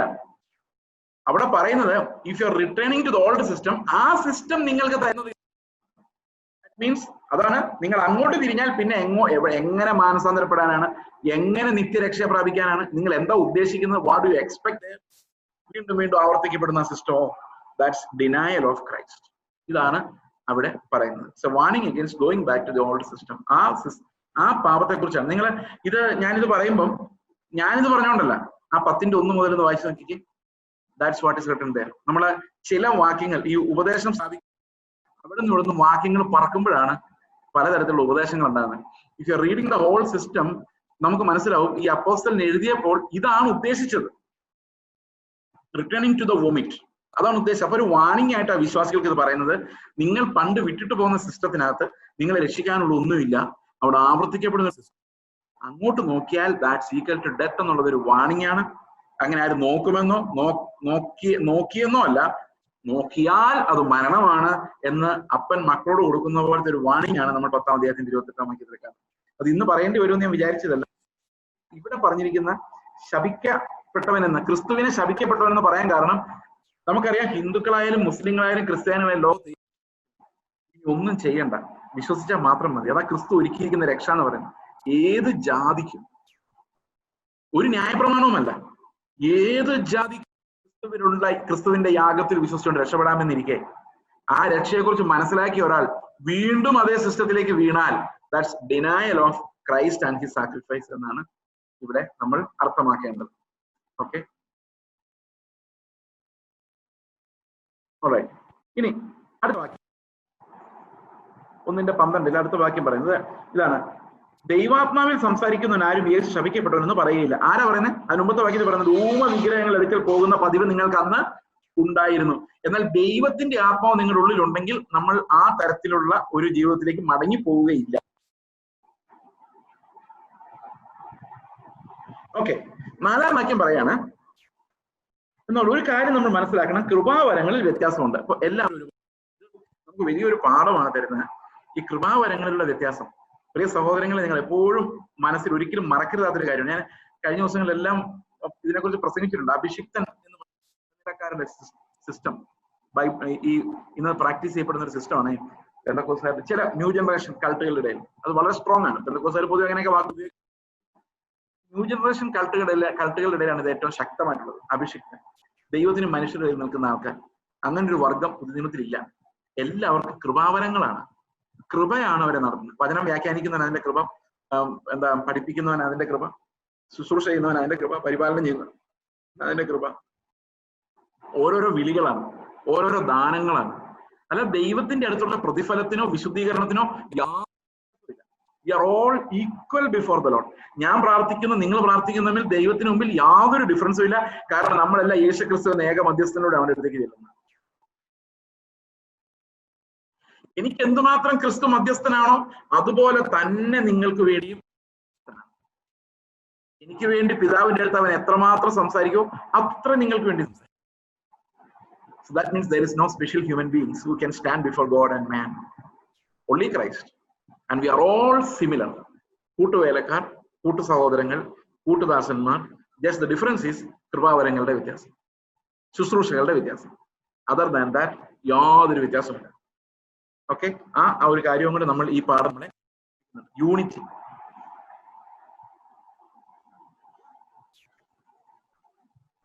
ഓക്കെ,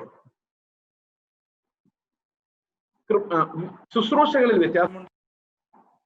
ഒരുവൻ വീര്യപ്രവൃത്തികളിൽ വ്യത്യാസമുണ്ട്. എങ്കിലും എല്ലാവരിലും എല്ലാം പ്രവർത്തിക്കുന്ന ദൈവവും ഒരുവൻ. ഈ തരത്തിലുള്ള സംസാരങ്ങളെയാണ് നമ്മൾ റെട്ടറിക് എന്ന് പറയുന്നത്. റെട്ടറിക് ബൈബിളിൽ ഒത്തിരി റെട്ടറിക് ഉണ്ട്. അതിന് മലയാളം എന്താണെന്ന കാര്യം കണ്ടുപിടിക്കേണ്ടി വരും. ആർക്കെങ്കിലും അറിയാമെങ്കിൽ ഒന്ന് ചാറ്റിൽ ഇടാം. നമ്മൾ സംസാരിക്കുമ്പം ഒന്നിനു പുറകെ ഒന്നായിട്ട് ചെയിനായിട്ട്, നമ്മൾ പണ്ടത്തെ കാലത്ത് ഈ രാഷ്ട്രീയക്കാരൊക്കെ പ്രസംഗിക്കുമ്പോൾ പറയുമായിരുന്നു 1950 ഇവിടെ എന്ത് സംഭവിച്ചു, 55 പണ്ടത്തെ കാലം പ്രസംഗം അങ്ങനെയാ.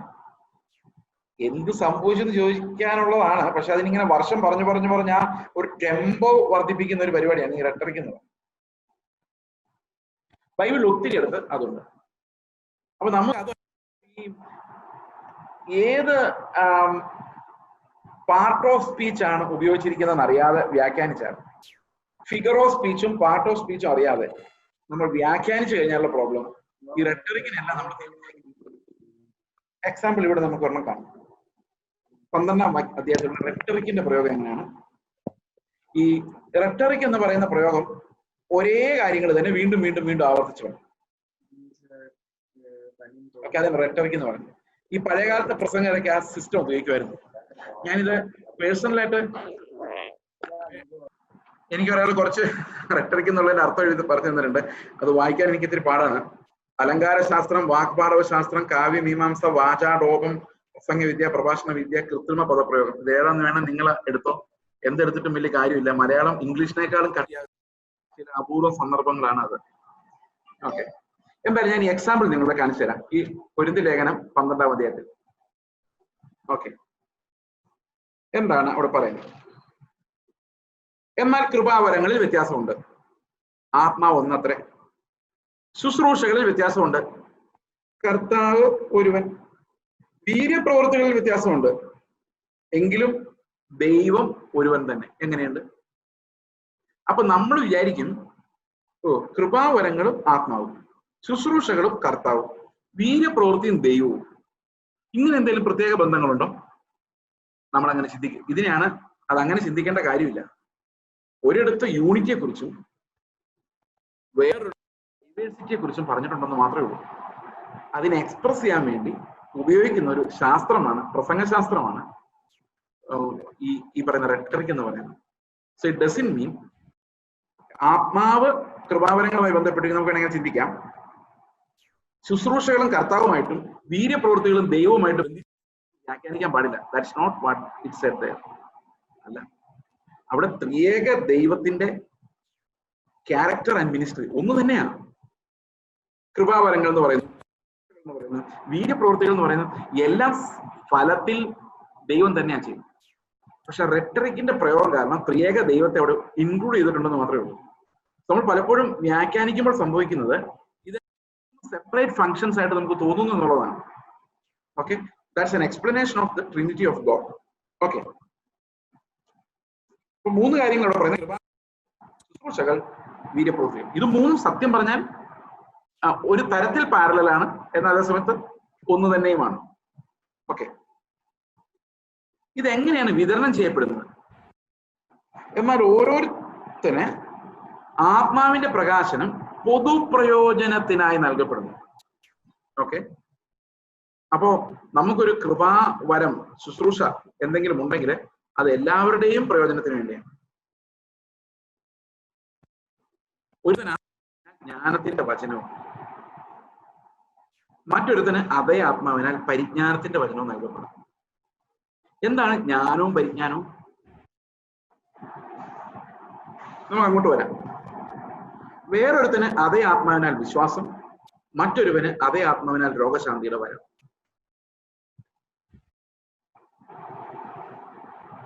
മറ്റൊരുത്തന് വീര്യപ്രവൃത്തികൾ, മറ്റൊരുവന് പ്രവചനം, മറ്റൊരുവന് ആത്മാക്കൾ, വേറൊരുത്തന് വിവിധതരം ഭാഷകൾ, മറ്റൊരുവന് ഭാഷകളുടെ വ്യാഖ്യാനം. എന്നാൽ ഇതെല്ലാം പ്രവർത്തിക്കുന്നത് താൻ ഇച്ഛിക്കും പോലെ അവനവന് അതത് വരം പകുത്തു കൊടുക്കുന്ന അതേ ആത്മാവ് തന്നെ. ശരീരം ഒന്നും, അതിന് പലതും, ശരീരത്തിന്റെ അവയം പലതുമായിരിക്കെ എല്ലാം ഒരു ശരീരവും ആയിരിക്കുന്നത് പോലെ ആകുന്നു ക്രിസ്തു. അപ്പോൾ ഈ കൃപാവരങ്ങളുടെ ലിസ്റ്റ് നമ്മൾ നോക്കിക്കഴിഞ്ഞാൽ അതിനകത്ത് സ്പെക്ടാക്കുലർ ഗിഫ്റ്റ്, അതുപോലെ തന്നെ സാമാന്യമായി നമുക്ക് എല്ലാവർക്കും ആവശ്യമുള്ള കൃപാവരങ്ങളുണ്ട്. സ്പെക്ടാക്കുലർ ഗിഫ്റ്റുകൾ എന്ന് പറയുന്നത് മിറാക്കുലസ്, അതായത് നമുക്ക് സാധാരണഗതിയിൽ സംഭവിക്കാത്ത, ഇപ്പം രോഗമുള്ള ഒരാളുടെ മേലെ ആൾക്ക് വേണ്ടി ഒരാൾ പറയാണ്, പ്രാർത്ഥിക്കുകയാണ്, നിന്റെ രോഗം യേശുക്രിസ്തുവിന്റെ നാമത്തിൽ, അത് വിട്ടുപോകും. ഇത് പ്രെയർ അല്ല, പ്രാർത്ഥനയല്ല. പത്രോസും യോഹന്നാനും പറഞ്ഞ പോലെ എന്റെ കയ്യിലുള്ളത് നിങ്ങൾക്ക് തരുന്നു, എഴുന്നേറ്റ് നടക്കും. അവരെഴുന്നേറ്റ് നടന്നു. ഇതാണ് ഈ രോഗശാന്തി വരം എന്നുള്ളതുകൊണ്ട് ഉദ്ദേശിച്ചത്. കിടക്കയിൽ കിടക്കുന്ന ഒരുത്തൻ എഴുന്നേക്കുന്നില്ലാത്ത ഒരുത്തണ്ട് പറയാണ്, നീ എഴുന്നേറ്റ് നടക്കണം. അവൻ എഴുന്നേറ്റ് നടക്കും. ഇതിനെയാണ് കൃപാവരം. പ്രാർത്ഥിച്ചാൽ ദൈവം പ്രാർത്ഥന കേൾക്കുന്ന കൃപാവരമല്ല. പ്രാർത്ഥിച്ചാൽ ദൈവം പ്രാർത്ഥന കേൾക്കും, അത് അന്നും കേൾക്കും, ഇന്നും കേൾക്കും, എന്നും കേൾക്കും. That is different. ഞാൻ പ്രാർത്ഥനയിൽ രോഗസൗഖ്യം വരുന്നത് നേരിട്ട് കണ്ടിട്ടുള്ള ആളാണ്. വളരെ അത്ഭുതകരമായ, അത് അന്നും ഇന്നും എന്നും ദൈവത്തിന് പ്രാർത്ഥന കേൾക്കുന്ന ഈസ് അനദർ തിങ്, ആൻഡ് രോഗശാന്തി വരം ഈസ് അനദർ തിങ്. രോഗശാന്തി വരം എന്ന് പറയുന്നത് എന്താണ്? നമ്മളിപ്പം ബൈബിളിൽ മുഴുവൻ കാണുന്നത് യേശുക്രിസ്തു ചെയ്യുന്ന ശിഷ്യന്മാർ മിക്കവാറും എല്ലാ സമയത്തും വരങ്ങൾ എക്സർസൈസ് ചെയ്യുമ്പോഴെല്ലാം ഇങ്ങനെ പറയുന്നേ ഉള്ളൂ, എഴുന്നേൽക്കാം. മിക്കവാറും സമയത്ത്, എക്സെപ്ഷൻസ് ഇല്ലെന്നല്ല, most of the time it is like that. It's not prayer, just a commandment. പനിയെ ശാസിച്ചു, പനി അവിടെ വിട്ടുമാറി. മുടന്തരോട് എഴുന്നേക്കാൻ കൽപ്പിച്ചു, അവൻ എഴുന്നേറ്റു. നടക്കാന്ന് പറഞ്ഞു, നടന്നു. അതാണ് ഈ രോഗശാന്തി വരം എന്ന് പറയുന്ന സാധനം. ഓക്കെ, ഞാൻ പ്രാർത്ഥിച്ചു രോഗം മാറി എന്നുള്ളത് രോഗമല്ല. ദൈവം എപ്പോഴും പ്രാർത്ഥന കേൾക്കുന്ന ദൈവമാണ്. അത് ചിലരുടെ പ്രാർത്ഥനകളെന്നുള്ളതല്ല, ദൈവം ആരുടെയും പ്രാർത്ഥന കേൾക്കും. ബട്ട് രോഗശാന്തി വരം. ഓക്കെ, ഒരുത്തന് ആത്മാവിനാൽ ജ്ഞാനത്തിന്റെ വരവും. കണ്ടോ, ഈ ജ്ഞാനം എന്ന വാക്ക്, പരിജ്ഞാനം എന്ന വാക്ക്, എന്തിനാ കൃപാവരങ്ങൾ നമ്മൾ ആദ്യം പറഞ്ഞു? നാം എല്ലാവരും യേശുക്രിസ്തുവിന്റെ തലയോളം വളരുന്നതിന് വേണ്ടിയാണ് കൃപാവരം. അപ്പൊ ക്രിസ്തു അവന്റെ ലൈഫ് എന്താണോ, അവന്റെ ആത്മാവിന്റെ നിറവിലുള്ള ജീവിതം എന്താണോ നമ്മൾ മനസ്സിലാക്കുന്നതിനാണ് ഈ പരിജ്ഞാനം, ജ്ഞാനം എന്നൊക്കെ പറയുന്നത്. അപ്പൊ ജ്ഞാനം കുറവായ ഒരാൾക്ക്, ഞാൻ നേരത്തെ പറഞ്ഞ പോലെ ഒരു ജ്ഞാനത്തിന്റെ തലത്തിലേക്ക് പോകാത്തവരും പാല് കുടിച്ച് ജീവിക്കുന്നവരുമായ ആളുകൾ ഒരു സഭയിൽ തന്നെ കാണും. അപ്പൊ ഈ പരിജ്ഞാനം എല്ലാവർക്കും ഗ്രഹിക്കാൻ കഴിവില്ല, ഗ്രഹിപ്പിക്കാനും കഴിവില്ല. അപ്പൊ ജ്ഞാനവും പരിജ്ഞാനവും സഹോദരങ്ങളെ നമുക്ക് എല്ലാവർക്കും വേണമെന്ന് തന്നെയാണ് ഞാൻ മനസ്സിലാക്കുന്നത്. All people should know. പക്ഷെ അന്നത്തെ കാലത്ത് പൗലോസ് അത് പറയുമ്പോൾ അന്നത്തെ കാലത്തും ഈ ജ്ഞാനവും പരിജ്ഞാനവും സഭയിൽ വളരെ കുറഞ്ഞു വരുന്നു. ഇപ്പൊ നമ്മുടെ സഭകളിൽ നോക്കിയാൽ തന്നെ ഒരു കാര്യം അറിയാം, നമുക്ക് ഉപദേശങ്ങളെല്ലാം അറിയാം, പക്ഷെ ഒരു പരിജ്ഞാനത്തിന്റെ തലത്തിലേക്ക് അത് വരുന്നില്ല. നമുക്ക് 1-2 വാക്യങ്ങൾ വായിക്കാം, ഈ ജ്ഞാനവും പരിജ്ഞാനവും എത്ര ഇമ്പോർട്ടന്റ് ആണ് എന്നുള്ളതിനെ കുറിച്ച്. എഫേസ്യ ലേഖനം 1-ാം അധ്യായത്തിന്റെ 17-ാം വാക്യം, 16-ഉം 17-ാം വാക്യം. നമ്മുടെ കർത്താവ് യേശുക്രിസ്തുവിന്റെ ദൈവവും മഹത്വമുള്ള പിതാവുമായവൻ നിങ്ങൾക്ക് തന്നെ കുറിച്ചുള്ള പരിജ്ഞാനത്തിൽ, ആർക്കാ? എഫേസ്യ സഭയോട് പറയുന്നതാണല്ലോ. തന്നെ കുറിച്ചുള്ള പരിജ്ഞാനത്തിൽ ജ്ഞാനത്തിന്റെയും വെളിപ്പാടിന്റെയും ആത്മാവിനെ നൽകണമെന്ന്. അപ്പോസ്തലന്മാർക്ക് കിട്ടുന്ന കാര്യമല്ല പറയാം, ഇതാ മുമ്പിലിരിക്കുന്ന എഫേസ്യ സഭയ്ക്ക് കാര്യമാണ്. അങ്ങനെയാണോ? നമുക്ക് 15 മുതൽ വായിക്കാം. അത് നിമിത്തം നിങ്ങൾക്ക് കർത്താവായ യേശുവിലുള്ള വിശ്വാസത്തെയും സകല വിശുദ്ധന്മാരോടുള്ള സ്നേഹത്തെയും കുറിച്ച് കേട്ടിട്ട് നിങ്ങൾക്ക് വേണ്ടി ഇടവിടാതെ സ്തോത്രം ചെയ്ത കൊണ്ട് നമ്മുടെ കർത്താവായ യേശു ക്രിസ്തുവിന്റെ ദൈവവും മഹത്വമുള്ള പിതാവുമായവൻ നിങ്ങൾക്ക് തന്നെ കുറിച്ചുള്ള പരിജ്ഞാനത്തിൽ ജ്ഞാനത്തിന്റെയും വെളിപ്പാടിന്റെയും ആത്മാവിനെ നൽകണമെന്നും. ഇനി നമ്മൾ എബ്രായ ലേഖനം 6-ാം അധ്യായം വായിക്കുമ്പോൾ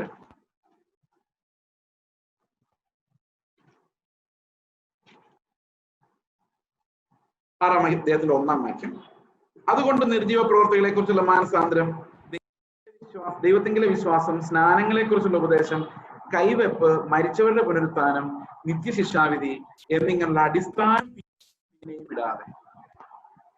ഒരു പിന്നെയും ഞാൻ അറിയാതെ കൂടുതൽ പറഞ്ഞതാണ്, അവിടെ ഒരു പിന്നെയുമേ ഉള്ളൂ, 2 പിന്നെയും ഇല്ല. പിന്നെ ക്രിസ്തുവിനെ കുറിച്ചുള്ള ആദ്യ വചനം വിട്ട് എത്ര നാളായിട്ട് നമ്മൾ അടിസ്ഥാന വേദോപദേശങ്ങൾ പഠിച്ചുകൊണ്ടിരിക്കുക? യേശു ക്രിസ്തുവിനെ കുറിച്ച് 15 പോയിന്റ്, 4 പോയിന്റ്, ഇതൊക്കെ എത്ര നാളായി പഠിച്ചുകൊണ്ടിരിക്കുക? അടിസ്ഥാന വേദോപദേശങ്ങൾ തീരുന്നുണ്ടോ? തീരുന്നില്ല. വർഷങ്ങൾ 2000 വർഷമായിട്ടോ തീരുന്നില്ല. തർക്കം തീരുന്നില്ല. ദൈവം ദൈവമാണോ, 3 in 1 ആണോ, 1 in 3 ആണോ?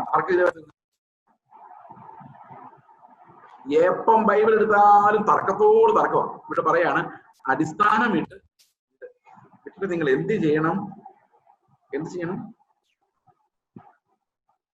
പരിജ്ഞാന പൂർത്തി പ്രാപിക്കാൻ ശ്രമിക്കുക. അപ്പൊ നമുക്ക് എന്ത് തുറന്നു കിട്ടിയേ പറ്റുള്ളൂ? ഈ പരിജ്ഞാനം എന്ന ദൃഷ്ടി നമുക്ക് തുറന്നു കിട്ടിയേ പറ്റുള്ളൂ. അത് എവിടെ ഉണ്ട്? അത് ബൈബിളിൽ തന്നെ ഉണ്ട്. പക്ഷേ we need to get it enlightened in our hearts. Okay. എനിക്കറിയാം നിങ്ങൾക്ക് പലർക്കും പല സംശയങ്ങളും വരുന്നുണ്ട്. എല്ലാ സംശയങ്ങളും തീരണമെങ്കിൽ 13-ാം അധ്യായം ആദ്യം പഠിപ്പിക്കണമായിരുന്നു. ബട്ട് ദാറ്റ് നമ്മൾ 12 എഴുതിയ ശേഷമാണല്ലോ പൗലോസ് 13 എഴുതിയത്. അതുകൊണ്ട് 13-ാം അധ്യായം പിന്നെ കേൾക്കാൻ പറ്റുള്ളൂ. കാരണം you have to finish 12th first. Okay. അപ്പോൾ പരിജ്ഞാനം എന്ന വാക്ക് നമ്മൾ 2 പത്രോസിലേക്ക് നോക്കുമ്പോൾ 2 പത്രോസ് 1-ാം അധ്യായം മുഴുവൻ പരിജ്ഞാനത്തെ കുറിച്ചാണ് പറയുന്നത്. 3-ാം വാക്യം പറയുന്നു, തന്റെ മഹത്വത്താലും വീര്യത്താലും നമ്മൾ വിളിച്ചവന്റെ പരിജ്ഞാനത്താൽ. ഇനി 6-ാം വാക്യം പറയുന്നു വീര്യത്തോട് പരിജ്ഞാനവും പരിജ്ഞാനത്തോട് ഇന്ദ്രിയജയവും. 8-ാം വാക്യത്തിൽ പറയുന്നു കർത്താവ് പരിജ്ഞാനം സംബന്ധിച്ച് ഉത്സാഹമില്ലാത്തവരായിരിക്കും. അപ്പൊ ഈ വേദപുസ്തകത്തിൽ ഏറ്റവും കൂടുതൽ നമ്മെ നിർബന്ധിക്കുന്നത്, ഈവൻ ഫിലിപ്പിയ ലേഖനം വായിച്ചാലും നമുക്ക് ലഭിച്ചിരിക്കുന്ന വെളിപ്പാട്, ഞാൻ പണ്ട് ഈ രീതിയിൽ പറഞ്ഞിട്ട്, അതായത് ദൈവം എന്നെ ഏൽപ്പിച്ചേക്കുന്നൊരു ബർഡൻ, അത് സംസാരിക്കുന്നുണ്ട്. എന്റെ മനസ്സിലേക്ക് ആദ്യം വന്നത് ഇതാണ്, ബാക്ക് ടു ഗോസ്പൽസ്, സുവിശേഷത്തിലേക്ക് മടങ്ങി ചെല്ലുക എന്ന് പറഞ്ഞാൽ അർത്ഥം എന്താണെന്ന് വെച്ച് കഴിഞ്ഞാല്, യേശുക്രിസ്തു പറഞ്ഞ ഉപദേശങ്ങൾ, സുവിശേഷത്തിലൂടെ പറഞ്ഞ ഉപദേശങ്ങൾ, ആ ഉപദേശങ്ങളിലേക്ക് നമുക്ക് എത്താനുള്ള വഴിയാണ് അപ്പോസ്റ്റലിക് ടീച്ചിങ് എന്ന് പറയുന്നത്. മീൻസ് കർത്താവ് സുവിശേഷത്തിലൂടെ പ്രസന്റ് ചെയ്തു, ആ നീതി നമുക്ക് ജഡത്താൽ സാധിക്കുന്നില്ല. അപ്പൊ നമുക്കത് ആ നീതിയിലേക്ക് നമുക്ക് കടക്കണം, ആ ജീവനിലേക്ക് നമുക്ക് കടക്കണം. അതിനുള്ള വഴിയാണ് അപ്പോസ്തലിക ഉപദേശം എന്ന് പറയുന്നത്. അപ്പൊ അപ്പോസ്തലിക ഉപദേശത്തിൽ നിന്ന് നമ്മൾ എങ്ങോട്ടാ ചെല്ലുന്നത്? ക്രിസ്തുവിന്റെ പെർഫെക്ഷനിലേക്ക് ചെല്ലും, എക്സലൻസ്, അവന്റെ പരിജ്ഞാനം. ശരിക്കും യേശുക്രിസ്തു എന്താ പറഞ്ഞ, നമ്മളോട് പറഞ്ഞ കാര്യങ്ങൾ അതല്ല. നമ്മളോട് പറഞ്ഞപ്പോൾ അവൻ വെളിപ്പെടുത്തിയ അവന്റെ perfection, living by the excellencies of Christ. ആ എക്സലൻസ് നമുക്ക് എങ്ങനെ ലഭിക്കുന്നത്? ഈ വചനത്തിൽ നിന്ന് നമ്മൾ വെളിപ്പാട്, how to apply that in my life, അതിന് എനിക്കൊരു പരിജ്ഞാനം വേണം. And that's a gift of God. അത് നമ്മൾ ഓരോരുത്തരും പ്രാപിക്കും. കൊരിന്ത് സഭയുടെ അവസ്ഥ വെച്ച് നോക്കിയാൽ അവിടെ 1-2 പേർക്ക് പരിജ്ഞാനത്തിന്റെ വചനം ഉണ്ടായിരുന്നെങ്കിലേ ഉള്ളൂ. But now every one of us needs that enlightening of the scripture in our heart. എങ്കിൽ മാത്രമേ തക്ക സമയത്ത് സ്ക്രിപ്ചർ നമുക്ക് പ്രയോജനപ്പെടും. അല്ലെങ്കിൽ at the intellectual level നമുക്ക് ബയോളജി പഠിച്ച പോലെ കുറെ പോയിന്റുകൾ വചനത്തെ കുറിച്ച് പഠിക്കുക എന്നുള്ളതല്ലാതെ ഒരു തക്കതായ പ്രലോഭനം വരുമ്പോൾ അതിനെ, അതാണ് അതിനകത്ത് പ്രയാസം. So we need the knowledge of Christ. ക്രിസ്തുവിനെ അറിയുക എന്നുള്ളത് തന്നെയാണ് നിത്യജീവൻ, അല്ലെ? So the knowledge is so much important. That's not just bookish knowledge. യേശുവിനെ അറിയുക കമ്മ്യൂണിക്കേഷൻ ഓഫ് ദ സ്പിരിറ്റ്. അത് ആത്മാവിന്റെ ഒരു കമ്മ്യൂണിക്കേഷൻ ആണ് ക്രിസ്തുവിനെ കുറിച്ചുള്ള വെളിപ്പാട് എന്ന് പറയുന്നത്. യോഹന്നാൻ 17:1 പറയുന്നത്, ഏകസത്യമായി നിന്നെ അയച്ചിരിക്കുന്ന, നീ അയച്ച യേശു ക്രിസ്തുവിനെ അറിയുന്നത് തന്നെയാണ് ലൈഫ് എന്ന്. സോ ലൈഫ് ഇൻ ലൈഫ്, ക്രിസ്തുവിന്റെ ജീവനിൽ വളരുക എന്ന് പറയുന്നത് അവന്റെ ആത്മാവിന്റെ ഒരു കമ്മ്യൂണിക്കേഷനിലൂടെ സംഭവിക്കുന്ന കാര്യം. Okay, so we need that wisdom of Christ again and again in our life. എപ്പോഴും നമുക്ക് ആത്മാവ് സപ്ലൈ ചെയ്തുകൊണ്ടിരിക്കണം. ആ വിശുദ്ധീകരണത്തെ കുറിച്ച് പറയുമ്പോൾ ഞാൻ പിക്ചർ വരച്ചൊക്കെ കാണിച്ചിരുന്ന ഒരു കാര്യമാണ്. അതായത് ആത്മാവ് നമ്മളിലേക്ക് കണ്ടിന്യൂസ് ചെയ്യുന്ന ആ ക്യാരക്ടറാണ് ആത്മാവ് നമ്മളിലേക്ക് പകരുന്ന ദിവ്യ സ്വഭാവം. ആ ദിവ്യ സ്വഭാവത്തിന്റെ കൂട്ടാളികളാകുന്നതാണ് ശരിക്കുള്ള വിശുദ്ധീകരണം എന്ന് പറയുന്നത്. True sanctification is partaking in Christ perfection. അവന്റെ വിശുദ്ധീകരണത്തിലെ പങ്കാളിത്തമാണ്. അതെങ്ങനെ നമുക്ക് ലഭിക്കുന്ന? ആത്മാവിന്റെ വിശുദ്ധീകരണമാണ്, സാങ്ക്ടിഫിക്കേഷൻ ഓഫ് ദ സ്പിരിറ്റ്. ഇത് വളരെ പ്രധാനപ്പെട്ട ഒരു ഡോക്ടറിനാണ്. നമ്മളെ ദൈവം തെരഞ്ഞെടുത്തത് ഈ സാങ്ക്ടിഫിക്കേഷൻ ഓഫ് ദ സ്പിരിറ്റിന് വേണ്ടിയാണ്. നമ്മളത് പത്രോസിന്റെ ലേഖനത്തിന്റെ മെഡിറ്റേഷനിൽ കണ്ടതാണ്. പത്രോസിന്റെ 1 അധ്യായത്തിൽ നമ്മൾ പത്രോസ് പറഞ്ഞൊരു, നമുക്ക് ആ ഒരു ഭാഗം മാത്രം നമുക്കൊന്ന് റിപ്പീറ്റ് ചെയ്യാം. 1 പത്രോസ് 1 അധ്യായം അതിന്റെ 2 വാക്യം, ആസിയയിലും ബിഥുനിയയിലും ചിതറി പാർക്കുന്ന പരദേശികളും. ഇനി അടുത്ത വാക്യം നോക്കിയോ, പിതാവായ ദൈവത്തിന്റെ മുന്നറിവിനോ ആത്മാവിന്റെ വിശുദ്ധീകരണം പ്രാപിച്ച് അനുസരണം കാണിക്കുക. ആത്മാവിന്റെ വിശുദ്ധീകരണം പ്രാപിച്ച് അനുസരണം, increasing sanctification, growing in holiness. അതെങ്ങനെ സാധിക്കുന്നത്? Not by our works. എന്നാൽ ശരിക്കും ഹോളിനെസ് എന്ന് പറയുന്നത് നമ്മുടെ വർജനത്തിലൂടെ സാധിക്കുന്ന ഒരു കാര്യമല്ല. ദൈവാത്മാവ് അവന്റെ സ്വഭാവം നമ്മളിലേക്ക് പകരുമ്പോൾ സംഭവിക്കും. ഓക്കെ, ഞാനതൊന്ന് വിശദമാക്കാൻ ശ്രമിക്കാം. കാരണം ഈ ജ്ഞാനവും പരിജ്ഞാനവും എന്തുകൊണ്ട് വളരെ പ്രധാനമാണ് എന്ന് നമുക്ക് നോക്കാം.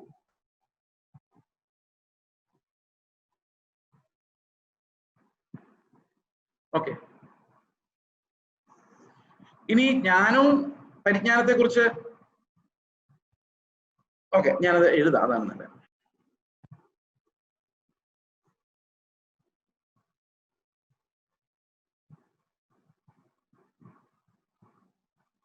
ഓക്കെ, ഞാൻ നേരത്തെ പറഞ്ഞ പോലെ തന്നെ ഇത് ശരീരം, ഇത് മനസ്സ്, ഇത് ആത്മാവ്. ആത്മാവ് നമ്മിലേക്ക് കമ്മ്യൂണിക്കേറ്റ് ചെയ്യുന്ന ആ പ്രകൃതമാണ് നമ്മൾ വിശുദ്ധരാക്കി മാറ്റുന്നത്. ആ വിശുദ്ധി നമ്മുടെ മനസ്സിലേക്ക് ആത്മാവ് പകരുന്ന ക്രിസ്തുവിന്റെ സ്വഭാവമാണ്. ഓക്കെ, ആ കൂട്ടായ്മയാണ് നമ്മൾ നമ്മുടെ ഒരു പ്രവൃത്തികളുമല്ല. നമ്മൾ ആത്മാവ് ഉള്ളവരാണെങ്കിൽ നമ്മളെ ക്രിസ്തുവിൽ പൂർണ്ണമായും വിശുദ്ധരായിട്ടാണ് പിതാവ് കാണുന്നത്. അവൻ എന്നേക്കുമായി നമ്മളെ സൽഗുണപൂർത്തി വരുത്തിയിട്ടുണ്ട്. പക്ഷെ നമ്മൾ ക്രിസ്തുവിൽ, ഇന്ന് നമ്മൾ എഫേസ്യ ലേഖനത്തിൽ കണ്ടതുപോലെ, ആ ക്രിസ്തു എന്ന തലയോളം വളരുന്നതിന് വേണ്ടി നമ്മൾ ആ ആത്മാവിൽ തുടർച്ചയായി അവന്റെ വചനങ്ങളെ പ്രാപിക്കും. അപ്പൊ ശരിക്കും ഈ ജ്ഞാനവും പരിജ്ഞാനവും എന്തെങ്കിലും വ്യത്യാസമുണ്ടോ? നമുക്ക് നോക്കാം. വേദപുസ്തകത്തിന്റെ അടിസ്ഥാനത്തിൽ എങ്ങനെയാണ് ജ്ഞാനവും പരിജ്ഞാനവും നമുക്ക് വ്യാഖ്യാനിക്കാൻ പറ്റുന്നത് നോക്കാം.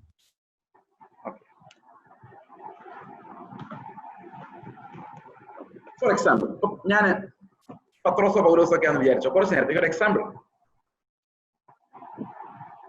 എന്നോട് കർത്താവ് ജ്ഞാനത്തിന്റെ കുറെ വചനങ്ങൾ പറഞ്ഞു തരും. ഓക്കെ, അപ്പൊ ഞാനത് ലേഖനത്തിൽ എഴുതി, അത് പുസ്തകമായി ബൈബിളായി മാറി ജ്ഞാനം. അപ്പൊ വചനം എല്ലാം ബൈബിളിലുണ്ട്. അത് ജ്ഞാനത്തിൽ നിന്ന് വന്നത്, അപ്പോസ്തലന്മാരെ സംബന്ധിച്ച് ജ്ഞാനത്തിൽ നിന്ന് വന്നത്. എന്നാൽ പരിജ്ഞാനം എന്ന് പറഞ്ഞാൽ എന്താ?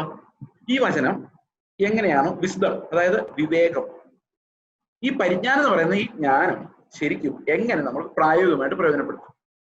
ഉദാഹരണത്തിന്, ഞാൻ ഒരു പ്രലോഭനത്തെ അതിജീവിക്കുമ്പോൾ ഈ വചനം എനിക്ക് അവൈലബിൾ ആണ് പരിജ്ഞാനം എന്ന് പറയുന്നത്. ഓക്കെ, ഞാനിത് പല എക്സാമ്പിൾസിലൂടെ പലപ്പോഴും ഇതിന്റെ വ്യത്യാസം പറഞ്ഞിട്ടുണ്ട്. അതായത് ഞാൻ നേരത്തെ പറഞ്ഞിട്ടുള്ള ഒരു എക്സാമ്പിൾ നിങ്ങൾ ഒരു പക്ഷെ എല്ലാവരും കേട്ടിട്ടില്ലായിരിക്കാം. ഞാനിതൊന്ന് അതൊരു സെമാൻറ്റിക്സ്, അതിന്റെ അർത്ഥം മാത്രം പറയാണ്. വാട്ട് ഈസ് അറിവ്, ജ്ഞാനം, പരിജ്ഞാനം, ഇൻഫർമേഷൻ, നോളജ് ആൻഡ് വിസ്ഡം. എന്താണ് ഇത് തമ്മിലുള്ള വ്യത്യാസം? നമുക്ക് ബൈബിൾ വായിക്കുമ്പോൾ ഇൻഫർമേഷൻസ് ഉണ്ട്, വിവരങ്ങൾ. യേശു പാപികളെ രക്ഷിക്കുന്ന ദൈവമാണ്. അറിഞ്ഞോ നിങ്ങൾ? എല്ലാവരും അറിഞ്ഞല്ലോ? വിവരം കിട്ടി, ബുദ്ധിപരമായ വിവരം. ഇതാണ് തലച്ചോറിലോട്ട് പോകുന്ന ഇൻഫർമേഷൻ. ഓക്കെ, അങ്ങനെ ഒരു വിവരം കിട്ടിക്കഴിഞ്ഞ് നമുക്ക് രക്ഷമായിട്ട് മാറും, അനുഭവമായിട്ട് മാറും. അത് ജ്ഞാനമായി, അതായത് കർത്താവിനെ ഞാൻ അറിയുന്നുണ്ട്. പൗലോസിനൊക്കെ ഇത് എഴുതുമ്പോൾ ജ്ഞാനമായിരുന്നു. നമ്മളത് വായിക്കുമ്പോൾ നമുക്ക് വിവരം മാത്രമേ കിട്ടുന്നുള്ളൂ. പൗലോസ് അന്ന് ഈ കാര്യങ്ങൾ എഴുതി വെക്കുമ്പോൾ ഹൃദയത്തിനകത്ത് ജ്ഞാനമായിട്ടായിരുന്നു. പക്ഷെ നമ്മളത് വായിക്കുന്ന ഇപ്പൊ ഒരു മനുഷ്യൻ ഈ ബൈബിൾ എടുത്ത് വെറുതെ ഒരു സെക്യുലർ മനുഷ്യൻ, വിശ്വാസമില്ലാത്തൊരു മനുഷ്യൻ ഇതെടുത്ത് വായിച്ചാൽ അവന് കിട്ടുന്ന വിവരങ്ങൾ. ഓക്കെ, അവന്റെ ഉള്ളിൽ ആത്മാവ് അവന് ജ്ഞാനമായി മാറുള്ളൂ.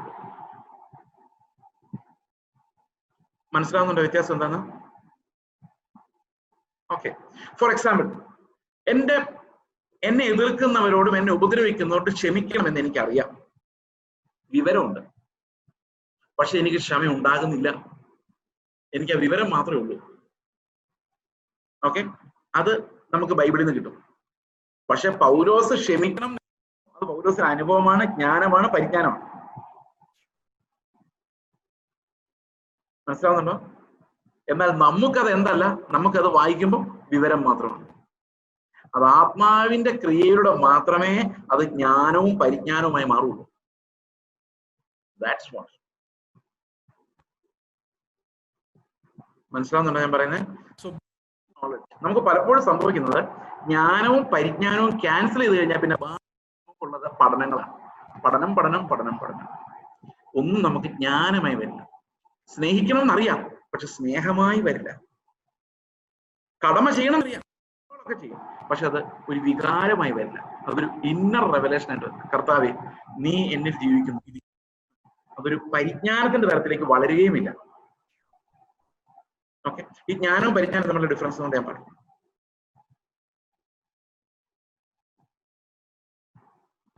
എനിക്കറിയാം സ്നേഹിക്കണം എന്ന് പറയുമ്പോൾ അതെന്റെ ഒരു ജ്ഞാനമായി എൻ്റെ ഉള്ളിൽ വന്നു. എനിക്കറിയാം സ്നേഹിക്കണം. What is love? I have felt it. ദൈവം സ്നേഹമാണ്. I felt it. എനിക്കത് ഫീലിംഗ് ആയി. I know that love. Feeling ദൈവം സ്നേഹമാകുന്നു, ദൈവം സ്നേഹം എന്ന് പറഞ്ഞാൽ പോരാ. We need experience that love. അതുകൊണ്ടാണ് ബൈബിളിലെ വചനങ്ങൾ ജീവനുള്ള വചനങ്ങളാണ്. അതിലൊരു ജീവന്റെ കമ്മ്യൂണിക്കേഷൻ ഉണ്ട്. അത് വായിക്കുമ്പോൾ നമുക്ക് ജസ്റ്റ് അക്ഷരങ്ങളല്ല, അത് അവർക്ക് കിട്ടിയ ജ്ഞാനം മാത്രമല്ല, അത് എനിക്കും ജ്ഞാനമായിട്ടാണ് എൻ്റെ ഉള്ളിൽ പറഞ്ഞത്. ഇറ്റ് ഈസ് നോട്ട് ദാറ്റ് അവർക്ക് ജ്ഞാനം കിട്ടി, അവർ എഴുതി വെച്ചു, ഞാനത് വായിച്ചപ്പോൾ എനിക്ക് വിവരം കിട്ടിയെന്നല്ല. അത് ഏതാത്മാവ് വചനം എഴുതിയോ അവർക്ക് കിട്ടിയ വിവരം എങ്ങനെ അവർക്ക് ജ്ഞാനമായിരുന്നോ, അപ്പോൾ എനിക്ക് കിട്ടുന്ന വിവരങ്ങൾ എനിക്ക് ജ്ഞാനമായി മാറണം. അത് ആത്മാവിന്റെ ദാനമായി മാത്രമേ ദൈവത്തിന്റെ വചനം എനിക്ക് ജ്ഞാനമായി മാറും, അനുഭവമായി മാറും. പരിജ്ഞാനം എന്ന് പറയുന്ന വെറും അനുഭവമല്ല, യേശു അതിനെ എങ്ങനെയാണ് പൂർത്തിയാക്കിയത് എന്നുള്ളതിന് എന്റെ ഉള്ളിൽ കിട്ടുന്ന വെളിപ്പാടാണ് ശരിക്കും പരിജ്ഞാനം എന്ന് പറയുന്നത്. നിങ്ങൾ വേദോസിൽ എവിടെ പരിജ്ഞാനം കണ്ടാലും അവിടെ എല്ലാം ദൈവത്തിന്റെ പരിജ്ഞാനം, ക്രിസ്തുവിന്റെ പരിജ്ഞാനം, അത് നമുക്ക് എടുത്തെടുത്ത് നമുക്ക് മനസ്സിലാക്കാൻ പറ്റുന്ന വാക്കുകൾ എവിടെ പറഞ്ഞാലും അവന്റെ പരിജ്ഞാനത്തിൽ, തന്റെ പരിജ്ഞാനത്തിൽ. ആ പരിജ്ഞാനം നമുക്ക് ഓരോ ദിവസവും വിശുദ്ധീകരണത്തിന്റെ ഭാഗമായി വരുന്ന പത്രോസിന്റെ ലേഖനത്തിൽ നമ്മൾ കാണും. ഹൗ ദാറ്റ് പരിജ്ഞാനം Leeds us into sanctification, a perfection.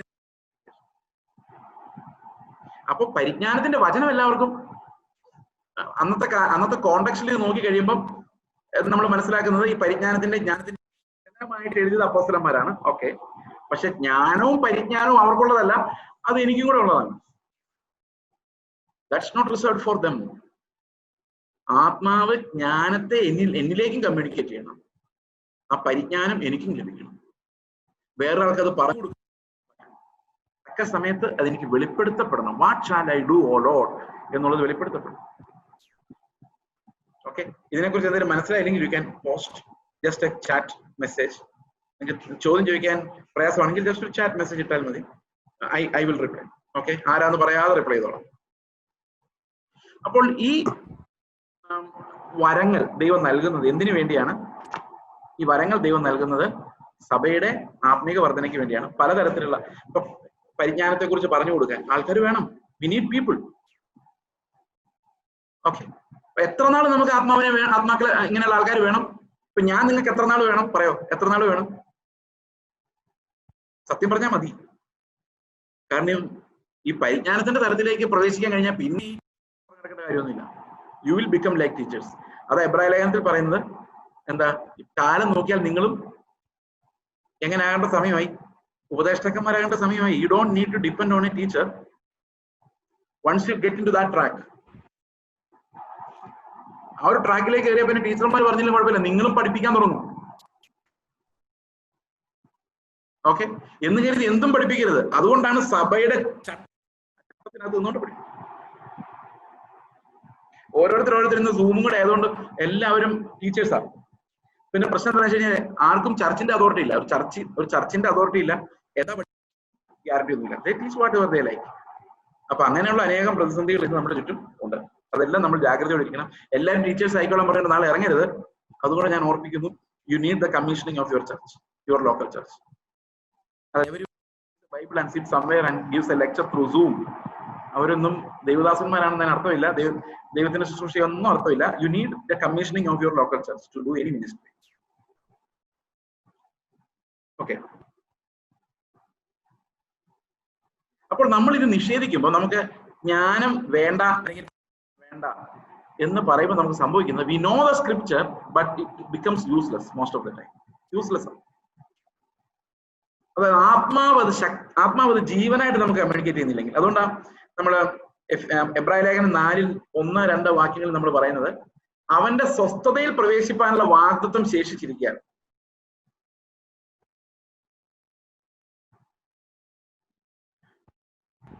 അവന്റെ സ്വസ്ഥതയിൽ പ്രവേശിപ്പാനുള്ള വാഗ്ദത്തം ശേഷിച്ചിരിക്കാൻ എന്താണ്?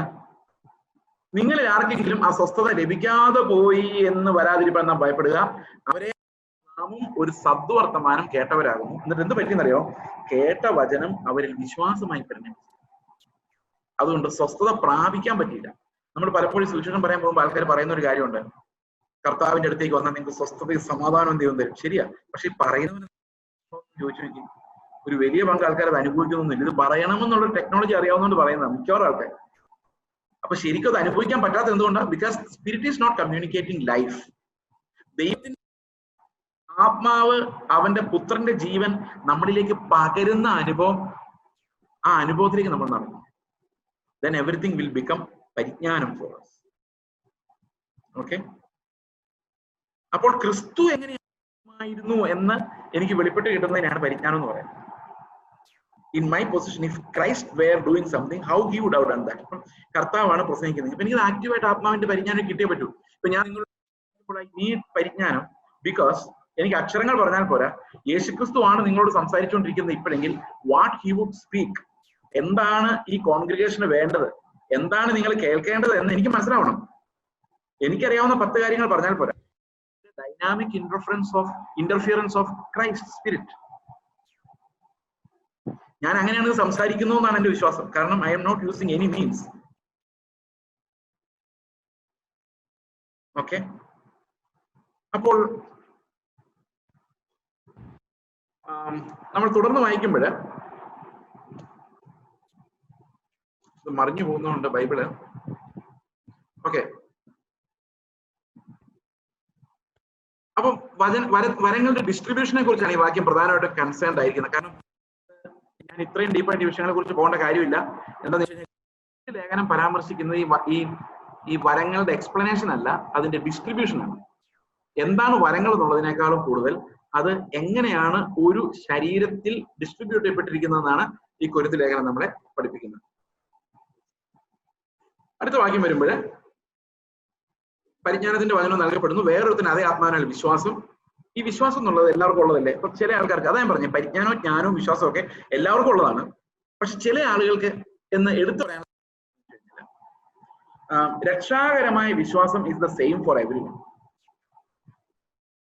പക്ഷെ നിങ്ങൾ കണ്ടിട്ടുണ്ടോ, ചില ആളുകൾ വിശ്വാസ ജീവിതത്തില് നമുക്കൊന്നും സാധിക്കാത്ത ഒരു തലത്തിൽ പോകുന്നത് നമ്മൾ കണ്ടിട്ടുണ്ട്. പലപ്പോഴും ഞാൻ അത്ഭുതത്തോടെ അവരെ നോക്കിയിട്ടുണ്ട്, അസൂയയോടെ ആഗ്രഹത്തോടെ നോക്കിയിട്ടുണ്ട്. കർത്താവ് എങ്ങനെയാണ് ഈ പ്രതിസന്ധിയുടെ നടുവിൽ ഇവർക്ക് ഇത്രയും വിശ്വാസം? രക്ഷാകരമായ വിശ്വാസം നമുക്ക് എല്ലാവർക്കും ഉണ്ട്, അത് ഈക്വൽ ആണ്, അതൊന്നും തന്നെയാണ്. പക്ഷെ ചില ആഡ്വേഴ്സിന്റെ നടുവിൽ, മരണത്തിന്റെ മുമ്പിൽ, കഷ്ടതയുടെ നടുവിൽ, പെർസിക്യൂഷന്റെ ഇടയിൽ, പീഡനങ്ങളുടെ ഇടയിൽ ജീവൻ വേണോ കർത്താവിന് വേണോ ചോദിക്കുമ്പോൾ ചില ആൾക്കാര് എന്നിട്ട് എത്ര പീഡിപ്പിച്ച് ചത്താലും കർത്താവിനെ മതി എന്ന് പറയുന്ന ചില ആൾക്കാർ, അവര് ഏതു ദുഃഖത്തിലിരിക്കുന്നവരെ ആശ്വസിപ്പിക്കാൻ പറ്റുന്നവരാണ്. എന്റെ ജീവിതത്തിൽ ഞാൻ ഏറ്റവും കൂടുതൽ സ്ട്രഗിൾ അനുഭവിച്ചിട്ടുള്ളത് ഈ ഇഷ്യൂസിനെ നേരിടും, അതായത് ജീവിതത്തിൽ ഇഷ്യൂസിനെ നേരിടുമ്പോൾ എനിക്കുണ്ടാകുന്ന ആൻസൈറ്റിയാണ്. വളരെ കഷ്ടപ്പെട്ട ഞാൻ ഒരു വിധമെങ്കിലും അതിനകത്ത് വളരെ കഷ്ടപ്പെടുന്നത്, എന്റെ കഷ്ടപ്പാടെന്നുള്ള അർത്ഥത്തിലല്ല ഞാൻ പറഞ്ഞ്, എന്റെ ഉള്ളിലെ ഞരക്കം ടു ഇന്റൻസ്. അപ്പൊ ഞാൻ പലരെയും നോക്കി ഇങ്ങനെ അത്ഭുതപ്പെട്ടു, എന്റെ കർത്താവെ എന്തെല്ലാം കഷ്ടതകളിലൂടെ കടന്നുപോയി, എന്ത് ധൈര്യമാണ്. പിന്നെ ഞാൻ പലപ്പോഴും എന്റെ ലൈഫിലേക്ക് തിരിഞ്ഞു നോക്കുമ്പോൾ ഞങ്ങൾ ഒത്തിരി കഷ്ടത്തിലൂടെ മരണത്തിലൂടെ കടന്നു പോകുന്നുണ്ട്, അന്നേരം ഇതൊന്നും അറിഞ്ഞിട്ടില്ല. അപ്പൊ അതിനർത്ഥം എന്താണെന്ന് വെച്ച് കഴിഞ്ഞാൽ ഇതൊക്കെ ദൈവം ആ തക്ക സമയത്ത് വിശ്വാസം എന്നൊരു വരമായി ഞങ്ങളുടെ മുമ്പിൽ, ഞങ്ങളുടെ ഇളയ മകൻ മരിക്കുന്നത് ഞങ്ങളുടെ കൺമുമ്പിൽ ഞങ്ങൾ കണ്ടുകൊണ്ടിരിക്കുമ്പോഴാണ് മരിക്കുന്നത്. ആ പിടച്ചിൽ ഇന്നും ഹൃദയത്തിൽ നിന്ന് പോകില്ല. പക്ഷെ അന്നത് കടന്നു പോകുന്നപ്പോഴല്ലോ, ജോർദാൻ കിടക്കുവാന്നോ എന്താ ചെങ്കടൽ കിടക്കുവാന്നൊന്നും തോന്നിയില്ല. Because God is so gracious. ആ ഗ്രേസ് ഇപ്പൊ അടുത്തിടെ തന്നെ പലരും മരിച്ചപ്പോ അവരെല്ലാം ആ മരണത്തെ ഫേസ് ചെയ്ത ഗ്രേസ്, എന്താ കൃപയാണ് ദൈവം. ആ വിശ്വാസം, ഫെയ്ത്തിന്റെ ദാനം, കഷ്ടതകളെ നേരിടാൻ ഇതെല്ലാവർക്കും വേണ്ടെന്ന് വെച്ചാൽ വേണം. പക്ഷെ ചില ആളുകൾക്ക് അത് ഭയങ്കരമായിട്ട് കാണുന്നുണ്ട് നമ്മൾ. സോ ദാറ്റ്സ് വൈ മിറാക്കുലസ് ഗിഫ്റ്റുകൾ അല്ലാത്ത ഗിഫ്റ്റുകളെ കുറിച്ച് ഞാൻ ഈ പറയുന്നത്. മിറാക്കുലസ് സ്പെക്ടാക്യുലറെ കുറിച്ചല്ലേ പറയാം. ക്രിസ്തുവിന്റെ ലൈഫ് നമ്മളിലേക്ക് കമ്മ്യൂണിക്കേറ്റ് ചെയ്യുന്ന ഗിഫ്റ്റുകളെ കുറിച്ചായി പറയുന്നത്. Not speaking about evangelical miraculous ശുശ്രൂഷാവരങ്ങളെ കുറിച്ചല്ല ഞാൻ സംസാരിക്കുന്നത്. Speaking about an internal life of Christ. ക്രിസ്തുവിന്റെ ലൈഫിലേക്ക് നമ്മുടെ ആന്തരിക മനുഷ്യനെ എത്തിക്കുന്ന ആ നേച്ചർ എനിക്ക് പങ്കിടുന്ന ആ ഒരു ഞാൻ പറയുന്നത്. That's why we say we all need it, but some people get more. അതെന്തുകൊണ്ട് ദൈവം അങ്ങനെ ചെയ്യുന്നുള്ള കാര്യം only God knows. ഇപ്പൊ ഞാൻ എന്നെ നോക്കുമ്പോൾ ഇപ്പോഴും ഞാൻ ബലഹീനമായ മനുഷ്യനായിട്ട് തന്നെ ഞാൻ കാണാൻ പറ്റുള്ളൂ. കാരണം എന്നെ വളരെ അടുത്ത് അറിയുന്നവർക്ക് എല്ലാം അറിയാം ഇത്. കാരണം I get anxious very fast. പക്ഷെ ലൈഫിലേക്ക് തിരിഞ്ഞു നോക്കുമ്പോൾ ഞങ്ങൾ നേരിട്ട് പോകുന്ന ക്രൈസിസ്, ഒറ്റപ്പെടുത്തലുകൾ, അപമാനങ്ങൾ, ആരും ഞങ്ങളെ മനസ്സിലാക്കാനില്ലാതെ, ഒരു ഫ്രണ്ട്ഷിപ്പ് ഇല്ലാതെ, ഒരാളോട് ഫോൺ ചെയ്ത് ഞങ്ങൾക്ക് വേണ്ടി പ്രാർത്ഥിക്കണമെന്ന് പറയാനില്ലാതെ, ഒന്നും രണ്ടും ദിവസമല്ല, വർഷങ്ങൾ കയ്യിൽ സാമ്പത്തികമൊന്നുമില്ലാതെ, ആരാലും അറിയപ്പെടാതെ, ഒരു കൂട്ടുകെട്ടും ഇല്ലാതെ, അതിനിടയിൽ മരണം, അതിനിടയിൽ വേദനകൾ, ദാരിദ്ര്യം, ഇതെല്ലാം അനുഭവിച്ചുകൊണ്ട് പോകുന്നു. പക്ഷെ അതെല്ലാം അനുഭവിക്കുമ്പോൾ അന്നും ഞാൻ ബെറ്റർ ഒന്നും ഇല്ല. പക്ഷെ ദൈവത്തിന്റെ ദാനം എന്ന് പറഞ്ഞ ഒരു സെക്യൂരിറ്റി ഉണ്ട്. നമുക്ക് ആ കർത്താവ് ആ സമയത്ത് സപ്ലൈ ചെയ്യുന്ന ഒരു അതിമഹത്തായ ഒരു ബലം. ആ ബലം നമ്മൾ ആ യാത്ര ചെയ്ത് തീർന്നിട്ട് തിരിച്ചു നോക്കുമ്പോഴാണ് മനസ്സിലാകുന്ന പലപ്പോഴും, oh my God, what a walk, എന്താ നടത്തിപ്പാ നീ നടത്തുന്നത്. So it's all the Lord. അപ്പൊ ദൈവത്തിന്റെ കൃപ നമുക്ക് വിശ്വാസത്തിന്റെ ദാനമാണ്. ഇത് എല്ലാവർക്കും ഉണ്ട്, പക്ഷെ എല്ലാവരിലും ഇപ്പോഴും കാണാൻ പറ്റില്ല. But God gives to every one, but most of the time we don't see it in us. പക്ഷെ അതുണ്ടാവാം ദൈവം തക്ക സമയത്ത് അതിനുള്ള ബലം. ഞാൻ പലപ്പോഴും കർത്താവിന് വേണ്ടി മരിക്കുമെന്നൊക്കെ, പിന്നെ മനസ്സിലായത് തക്ക സമയത്ത് കർത്താവ് കൃപ തന്നില്ലെങ്കിൽ ഞാൻ ഓടുകയുള്ളൂ. ആ സമയത്ത് ദൈവം ജീവിപ്പിക്കുന്ന ദയവാണ്, കരുണയാണ് ശരിക്കും എന്നെ നിൽക്കുമാറാക്കുന്നത്, നിങ്ങൾ ഓരോരുത്തരെയും. ഓക്കെ, അപ്പം ഇത് അവയവങ്ങൾക്ക് കൊടുക്കുന്ന കൃപാദാനങ്ങളുടെ ഡിസ്ട്രിബ്യൂഷൻ എന്തിനു വേണ്ടിയാണെന്നറിയോ? നമ്മൾ എഫേസ്യ ലേഖനത്തിൽ വായിച്ചപ്പോൾ നമ്മൾ ഒരു കാര്യം കണ്ടിരുന്നു. അവിടെ കണ്ടത് എല്ലാവരും, നമ്മൾ ആ വാക്യം ഒന്നുകൂടെ വായിക്കാം. എഫേസ്യർ 4-ാം അധ്യായത്തിൽ ഒരു ഒരൊറ്റ ഫ്രേസ് മാത്രം, എഫേസ്യർ 4-ന്റെ 12.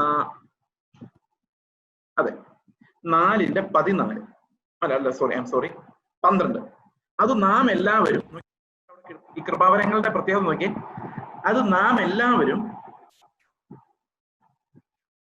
വിശ്വാസത്തിലും ദൈവപുത്രനെ കുറിച്ചുള്ള പരിജ്ഞാനത്തിലുമുള്ളായിരിക്കും. ഇനി അതിന്റെ എക്സാമ്പിൾ നമ്മൾ ഇവിടെ 2 കാര്യങ്ങൾ ഇവിടെ കണ്ടു. ജ്ഞാനം മാത്രം ഇവിടെ പറഞ്ഞിട്ടില്ല, പക്ഷെ ഇവിടെ എഫേസ്യർ വിശ്വാസം, പരിജ്ഞാനം, ഈ 2 വിഷയങ്ങളിലുള്ള ഐക്യത്തെ കുറിച്ച് പറയുന്നുണ്ട്. അതെങ്ങനെ സംഭവിക്കുന്നത്? ഒരു സഭയിൽ 100 പേരുണ്ട്.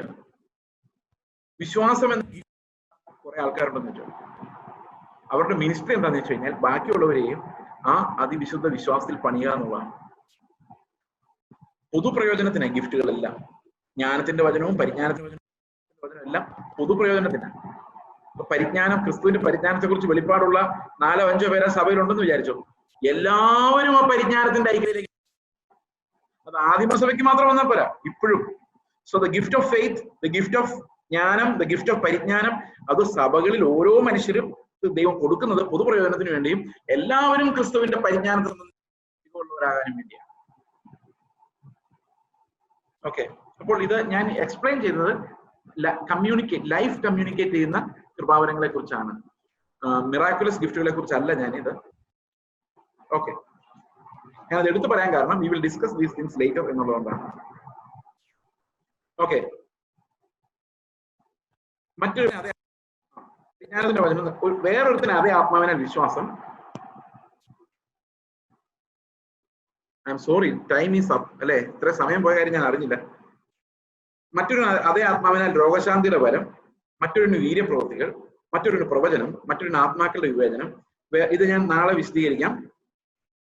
വേറൊരു പലവിധ ഭാഷകൾ, മറ്റൊരു ഭാഷകളുടെ വ്യാഖ്യാനം. എന്നാൽ ഇതെല്ലാം പ്രവർത്തിക്കുന്നത് താൻ ഇച്ഛിക്കും പോലെ അവനവന് അതത് വരം പകുത്തു കൊടുക്കുന്ന ഒരേ ആത്മാവ് തന്നെയാണ്.